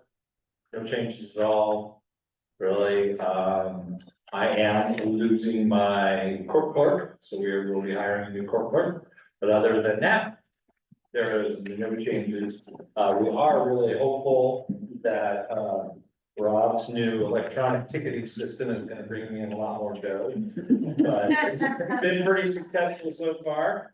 But yeah, other than that, no changes. That's really the last kind of the general fund, higher level. And we still have departments, but again, I want to do a process check. And see where we are, because we still have police, emergency management, community development, farmers market in the general fund. We push through those, then really it's just the tourism or the other funds. And we can bring back the changes next Thursday. Does that sound okay? Does that sound okay with everybody? We'll just push through the last of these general fund ones again. As long as. I hear you. I've probably been up longer than anybody, so I'm just. I think these will be pretty quick. I do think these will be pretty quick if you guys know. We get done by 4:30. Right. Bravo. You're on, buddy. You're 5 minutes. Start. It's time of our. Yeah, please. Well, thank you, Madam Mayor, councilors, committee members. Thank you for the opportunity this year to present the proposed budget for the 25-26 fiscal year. Over the past year, our department has continued to serve the residents and visitors of Canby with professionalism, integrity, and dedication. As we look ahead to the coming fiscal year, our focus remains on public safety, community engagement, and ensuring the long-term sustainability of our operations. The key priorities that we looked at for our budget this year is personnel and staffing stability. And that's just maintaining adequate staffing levels, which is essential to meet the demands of our population and the high seasonal tourism. And we're just requesting funds to maintain that current staffing to provide coverage, especially during peak periods, and enhance our community policing efforts.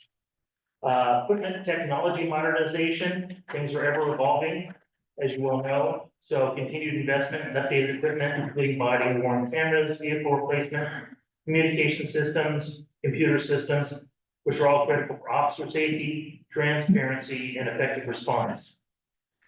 This budget includes requests to replace an aging patrol unit and upgrades, mainly in our digital infrastructure. Training and professional development, ongoing training and crisis intervention, de-escalation, community engagement remains a core focus for us. We seek this support to maintain our training budget to ensure our officers are equipped with the tools they need to meet ever-evolving public safety expectations. Another priority is the community partnership and visibility. Our department is committed to deepening the ties within the community through outreach programs, patrolling the neighborhoods, and public safety education. Proposed budget includes modest allocations to support these vital initiatives. And lastly, emergency preparedness and resilience. Given our location on the Oregon coast, maintaining readiness for natural disasters remains a top priority. We're just requesting immediate support for emergency response planning, interagency coordination, and infrastructure improvements to ensure operational continuity in times of crisis. The budget that's being proposed reflects a responsible approach to a balanced fiscal stewardship with our mission to protect and serve Cannon Beach community. And I'm proud to work with our officers. I'm proud of the work our officers do every day, and with your support, we'll continue to meet the high standards our citizens expect and deserve. With that being said, I think the only things I really wanted to talk about were some increases. Our personnel is remaining the same. We have 6 parking aides that work during the summer part-time. We have 12 full-time employees, 9 officers, 2 admin people, and a code enforcement officer. So the increases would be to our materials and supplies. Vehicle fuel has remained the same for the last couple of years, so we're always over budget on that. As everybody knows, by filling up the vehicle, you know what the fuel prices have increased, so we're asking for a $5,000 increase due to those rising fuel costs. 911 dispatch, we have $78,000 budgeted. I'm asking for a $2,000 increase due to extra pass-down costs from Seaside 911, which is due partly to our new CAD, which is a computer-aided dispatching system that's coming online in October.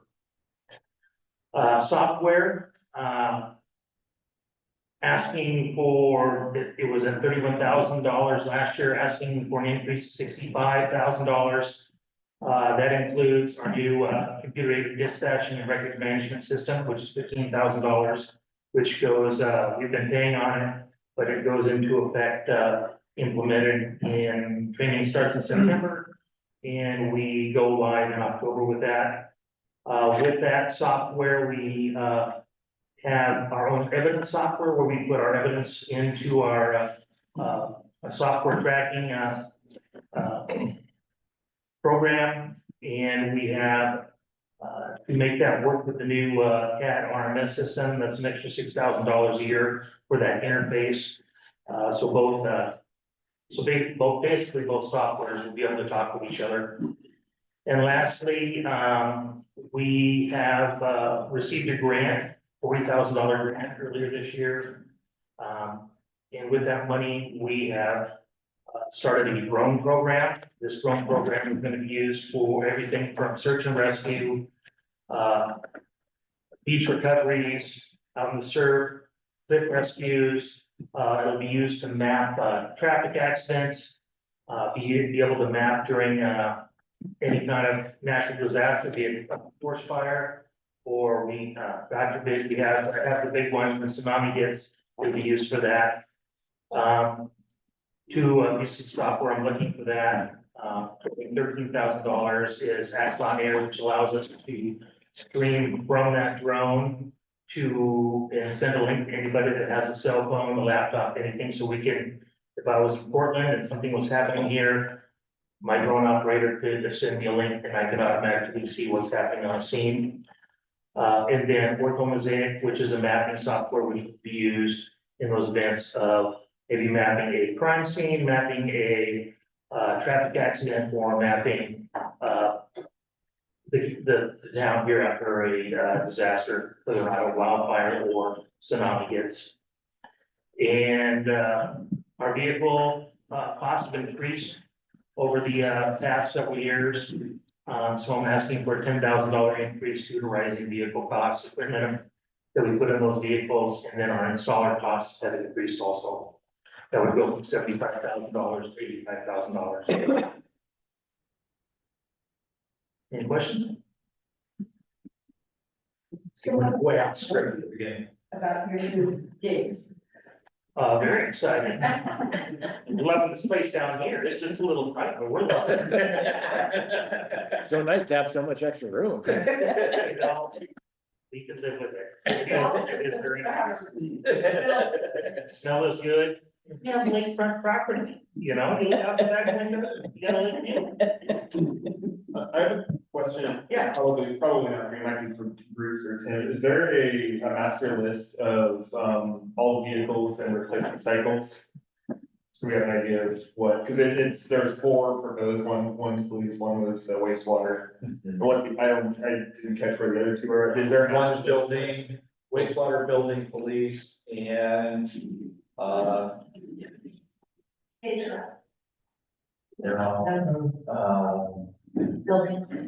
building was one, wastewater, yeah, who was that? Emergency management, thank you. He's the other. 3 of those are EVs, or how many are EVs?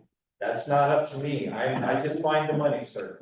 So is there a master list that, like the fire department provides that says it's this year and it's expected to be replaced this year for all of our vehicles? We have a capital, inventory list that we do for insurance purposes every year. And yes, there's a sheet list that tells the year and number the whole bit. We have a lot of them where the one I'm replacing is a 2007.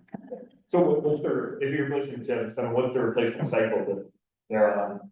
Or do we just replace them just when they get to the point where it's too expensive to repair, or are they set on? Well, for the public works, it's when the maintenance becomes more expensive than the vehicle's worth. So if it's in the shop, my guys can't drive it, it's time to turn it out. I'm not sure how the officers do it, they might be required to have certain type of technology in your rigs that old ones don't have, but. No, it's normally we're looking at 7 to 8 years on a vehicle, which puts it probably around 120,000 miles. And a lot of idling hours in those vehicles, so it's just not 120,000 miles of normal driving like people would. You drive your car, I think I drive a car for my personal rate, probably for 240,000 miles. And it's a lot of hard stops, hard braking, you're out in this weather, so you're having, rust issues and stuff, because we don't have garages to put them in, that'd be nice. So we're looking at, like, the vehicle that's being replaced coming up is a 2015. So it's 10 years old, it's getting to that point where we wanna have something reliable, if we're being called to an emergency scene, we wanna make sure that it does break down, heading to the emergency scene, or it doesn't break while the officer is driving there, becoming maybe a safety issue for the officer. So I wanna make sure that, we're providing the best equipment to get there to help either the folks or the visitors that come here. I think the answer is that we don't necessarily say that we're gonna replace it in 8 years, 10 years, or whatever. It's that when it can't be fixed anymore, something on that, that's when we say, well, let's go ahead and we can budget for another vehicle. But it's different for every. Each department. Yeah. Go ahead. Don't you usually also, if you can, use them in a different department, just so that you still have that vehicle for a while? It's just not, because it might not be dependable, it's not good for the police department, but it might be okay for something else. Yeah. Haven't you? We did that. Yeah, you did that with the lifeguard and stuff. I mean, yeah, okay. We do hand-me-downs until it's no longer cost effective. So you can speak to the full boards. So you don't have a master, I'm assuming you have a master list of all the vehicles. And I think Karen, you said you have the years and the VIN numbers and all of that. But could you add a date to there that said, you know, or a life expectancy? Life expectancy, I mean, if you have a car that's 5 years old and you go out and you drive it down the street and you blow a rod, well, you're probably gonna replace it, and there are things that you don't anticipate happening.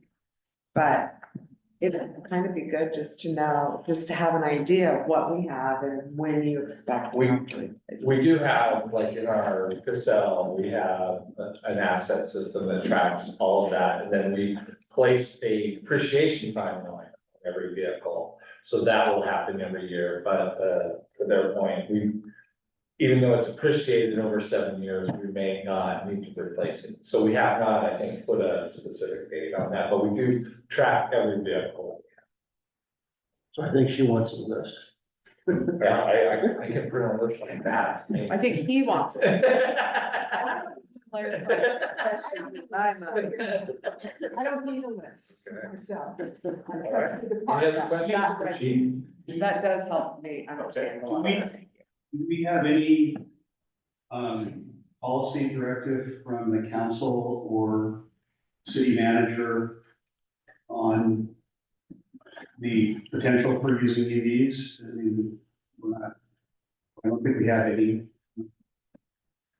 We see use cases that will really work in this town. Is this something we care about, or something for this trees? Well, I think we have to worry about charging stations too, which is something that's. Sure, but we're building it. And what building right now. that difference. Back charging stations costs and locations to council, coming up probably 1 or 2 workshops away. Yeah. And so we're comparing the operating costs with the cost of the charging stations. But there's not been a big push so far from any of the departments to go to EVs. I think it's because we just don't have it. So we don't have the backup or the infrastructure.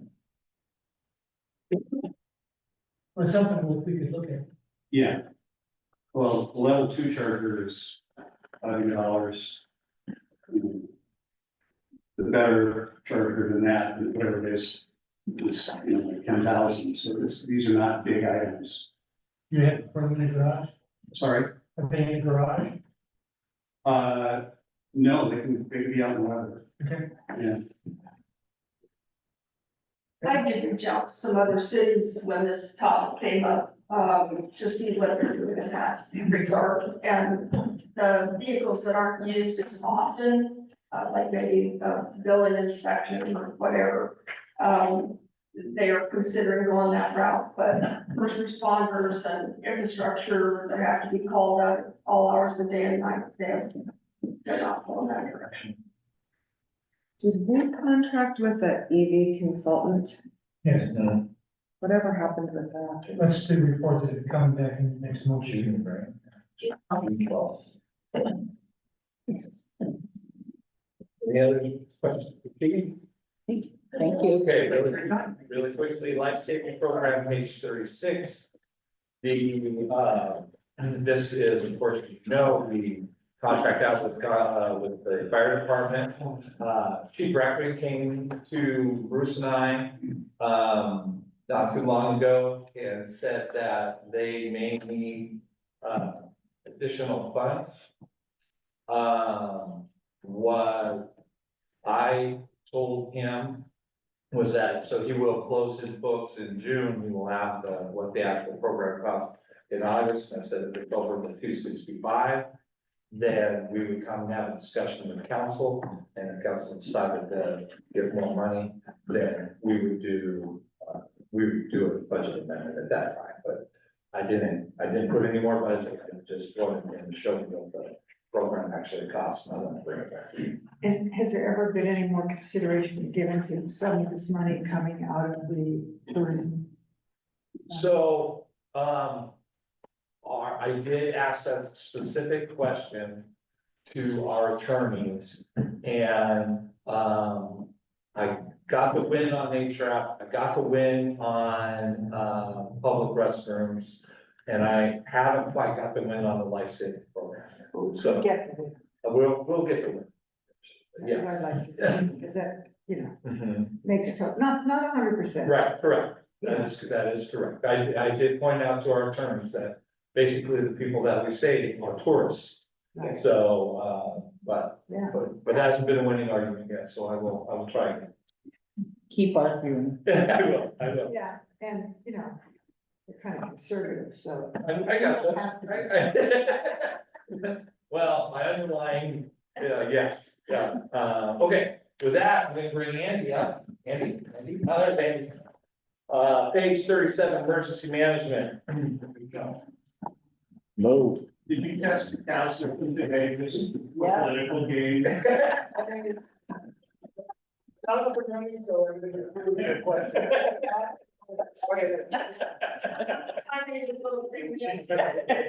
actually wasn't supposed to be testing day, it just, they started aligned and it got fully operational.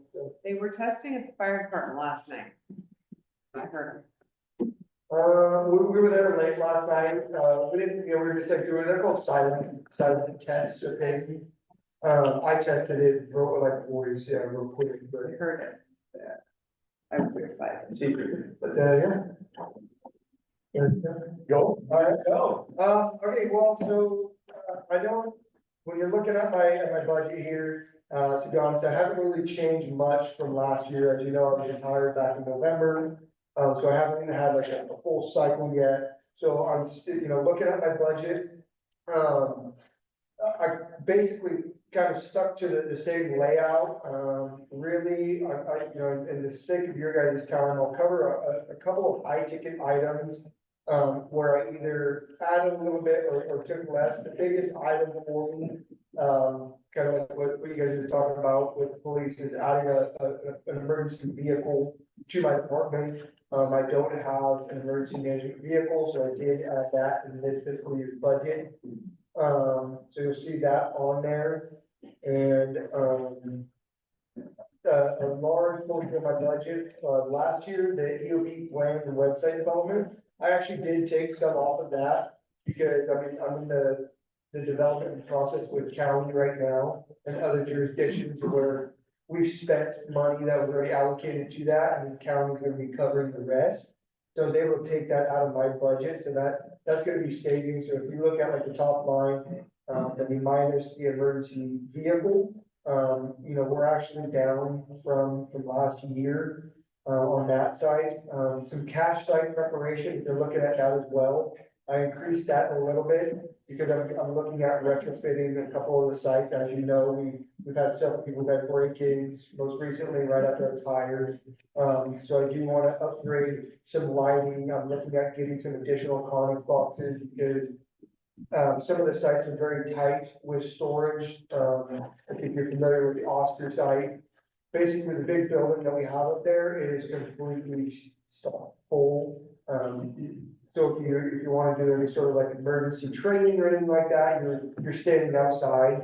So I would like to get another conex box up there to put food and water in, so it clears out some of that building to where I can do table talks and work with actually like have people in there inside the building. So you'll see that cash site preparation, I've upped that a little bit by 4,000. As well as cash site supplies, I've upped that 10,000. Because we're looking at adding some more food, newer dehumidifiers and dehumidifiers in there. They do not, how do I word this? They don't take out enough pints per day to keep up with the humidity and the amount of moisture here. Especially in the buildings and in the complexes, they're running basically 24 hours a day. And I think increasing those dehumidifiers and getting higher grade ones are gonna be beneficial to the emergency supplies in there. That way we don't have to lose things because of mold or stuff like that.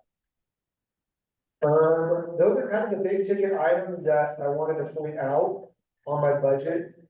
The cow system, I did leave an additional $15,000 for next year. Even though it is a brand new system, I was talking to the contractors today, we want to purchase some components that could fail. And not that they will, but it's nice to have extra components on hand. Things like circuit breakers, panels, some batteries. That way it alleviates downtime. So that's part of that budget too, so. Other than that, I guess I'll just leave it to you guys. If you look at it, if you have any questions, I'm willing to answer whatever you have. Nothing, fine. Yeah. It's fun to do the house today. Yeah, It's been a grind, and I know it's been on, the community, it's been on everybody's mind, so. I think that we chose the right contractor, they're very good, very professional, the system itself, I think it performed well today. Just so you know, the actual emergency tones are gonna be far greater and far louder than the cow recording.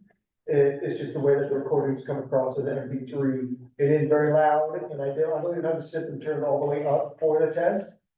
So it can go louder. I don't think it's necessary for the test, but in an actual emergency situation, it's gonna be far louder than what it was today. How often are you gonna test? The first Wednesday of every month. Tradition. First Wednesday, every Tradition, yeah, just try to keep that the same. I always like to be downtown when that happens. I know. I was at the fire department, and it was loud. I thought about it, it's like, test it out, so. Any other questions? Yeah. Right, still good? We can pause, because all we would add is, well, because there also is probably gonna be some discussion, I know. About the building fund, which is next on this list, and the affordable housing. I think we ought to. We should put that off, okay, and then, so I'll just have Steve come back. Put your coat back on, Steve.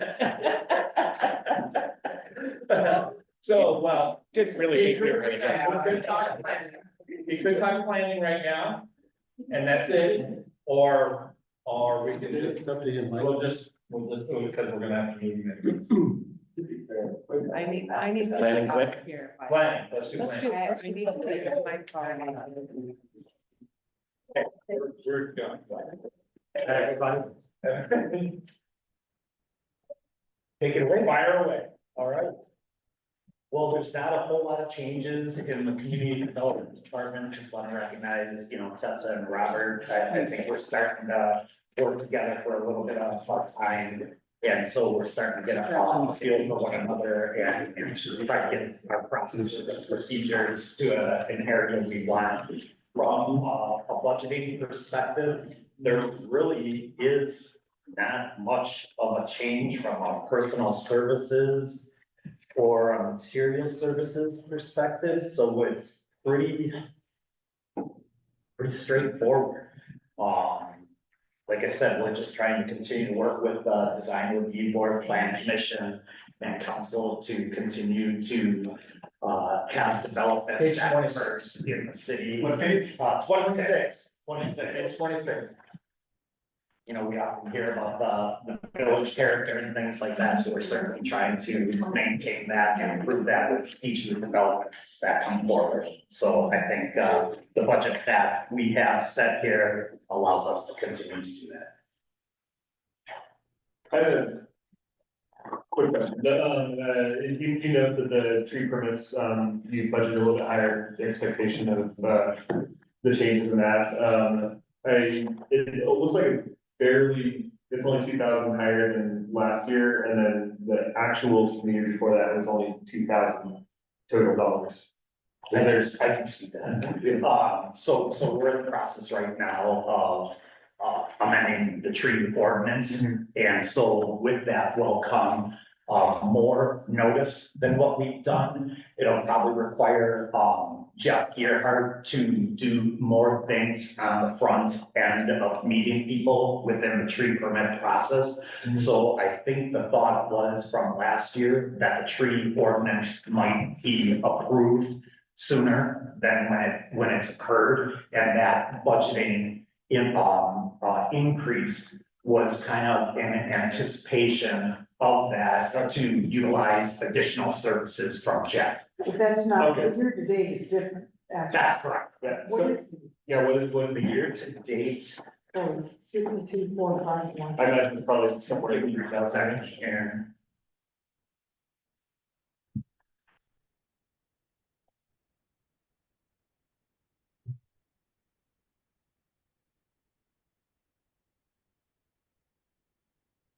Oh, tree permits, I'm sorry. Year to date so far is about 6,000. 6,000, okay. Okay, so the 28,000 that was budgeted last year was also in anticipation of a tree cut. And that's right, because we started in May of last year. Okay, cool. Thank you.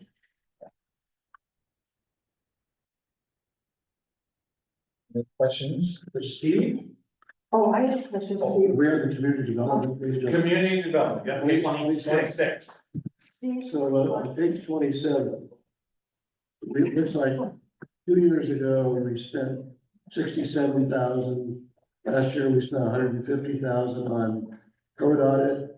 What is the total cost of the code audit? That's a lot of money. It's been pretty significant. And there's been a lot of things that we tried to do in terms of, before I got here, there were certain sections of the ordinance, the wetlands ordinance, tree ordinance, parking and housing that were a part of the original audit that were to be focused upon first before we started to go section by section. And so, yeah, I think there's some things that we need to do, and that'll be on me working with the council as well as help from my committees and council in adoption to try to move things along. We've gotten the code is reorganized, the wetlands been adopted, there's been a number of housing policy work. We're gonna be bringing the housing ordinance to plan commission and council in the near future. So we're working on the tree code, the housing amendments, some maintenance. But there are some things that we need to concentrate on, like oftentimes when we're at our joint sessions, sometimes we're talking about other things than the code, in terms of, that the least of locals that's been good, but other developments and different things, the RV park. And what I really want to try to do in order to try to expedite things is start to get to this section by code. So that when we're going to these joint review boards, we're looking at actual amendments and getting it done. because it's taking it's a long process and it's taking a long time. So is this a consultant that we're paying? That's correct. So there. so this is Marcy actually- McNeely, you may have seen her at some of the, plan commission meetings, Herbs Works. So yes, it is. So the consultant professional fees right below it is something different? For the consultant, that fee is for, city attorney.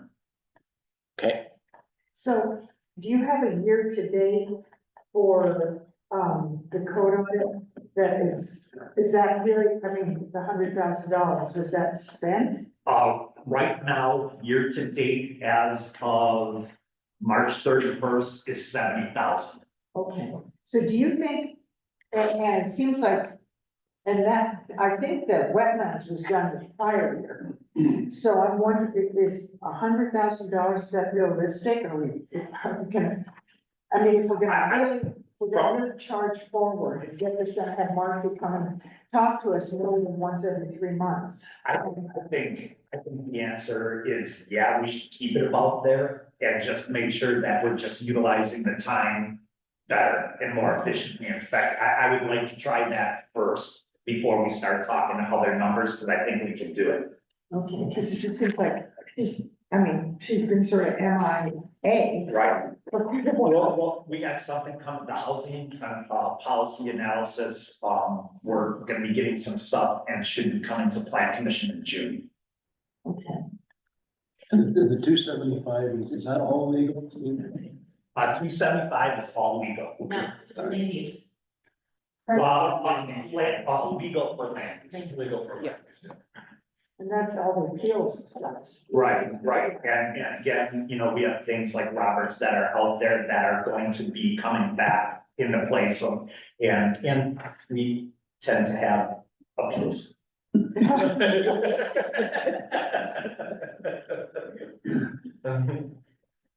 Is that 275? You're not projecting any increase in those fees from last year to this year? No. We bumped it up last year. Yeah. That kind of during this process, we bumped it up another 75 grand. Right, so, year to date on that is 96 out of that 275, so we're doing pretty good there. I think, you know, there's been some variance in terms of that, and so, but that's where we're at this year. Back to the code, I read somewhere, I can't remember, it's not here, but yeah, you would be receiving kind of a red line version that you could get a lot done maybe in one meeting. Where are we at on that? Yeah, that's, you know, basically, we are at getting the trees and the housing portion done. After we get the housing, I think it's gonna be more of trying to get to the, chapter by chapter of the zoning ordinance, and that will come into more of that redlining of specific sections. So I think that is coming shortly after the housing.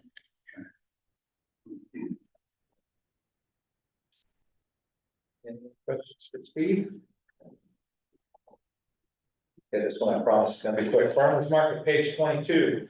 No major changes, except no music. And we are renting 2 Connex boxes, actually, it's page 23. Renting 2 Connex boxes, so that's when you see contractual services, that's the big dollar coming out there, that's those 2 Connex boxes. That's what those are. Yeah, Tracy's in Japan. That is it. Any questions on Farmers Market? Okay. That's it today, guys. Great job. So what I have is, really quickly to make sure, I've got 50K, that is gonna go into HRAP and salaries, and that will come from county TRT. I have, move up the community grant from 175. I have, I'm pretty sure that I heard this, is that we want money in the affordable housing fund, but not necessarily allocated for Elk Creek. And those are the big changes I heard. They have, something for a beaver project in the ECRF, with Elk Creek Forest Reserve. But I think Karen talked about additional money for beavers. right? If you're looking to put some additional money. And then we talked about maybe setting something aside for parks for the tennis courts. Something that just would be a number that we put out there. I think we agreed to vet the project. Yeah, I think we, yeah, that number we agree with. And then we talked about putting something, a reserve in the Coal Creek Forest Reserve Fund, the fund itself. But we talked about it, but nobody, I didn't hear No, I any mean, consensus. I think we need to talk about all those changes Uh-huh. at some point. Right, so I can bring those back up next time if you want. I'm gonna make the change that everybody agreed to. Well, with Where's the document? with the community program, we went to 175. 175, right, I got that. There's And, three changes. Huh? 3 changes, And then HRAP, we were talking about. having- 50 grand, I got that, But how much? 50 grand, 50 grand in the personnel. And then that money comes from TRT into the general fund. And then on the affordable housing fund, the unrestricted. We're gonna put money into the affordable housing fund, but that will be released when council comes up with the policies. I know, but let's pick a number, 200, I was gonna put the 299 in there, but do the 299. Yeah. I was gonna put the 299 in there, That's but great. you, if the council makes a decision. We're gonna talk about the building official. What is the 299? 299 is the ask for L3. Ah, So I Round would up to put, 300. I would put it into the affordable housing, it won't be released by council. Once you come up with a policy decision on it. Yeah. I can do all of it. Okay. 300, gotcha. And then we can talk about the other things that Richard brought up next week. Yes, so we'll bring up those other things. I think there's probably gonna be some additional, I'll ask somebody that will also, want. I'll send you an email too. Okay, that'd be great. And then, yeah, and then we're gonna go through essentially the other funds from here on, out, which is tourism funds, prepared sales tax, debt service, construction, RV park. Oh, and building and affordable housing. What would it cost us to double the number of flower baskets and ask you for a friend? I have zero idea.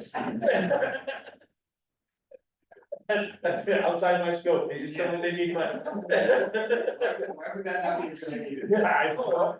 Okay.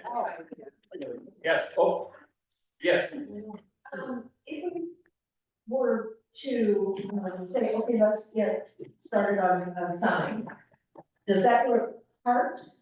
Do they like do that, design? I do not know. I would think that would be. Yeah, tourism arts. I would think. And we would, yeah, our people up there to help Yeah. that Are project. you talking about the entrance line? Yes. That's something they actually talked about at their last Yeah, they meeting, did. about which. So it's in the works. Yeah. Okay.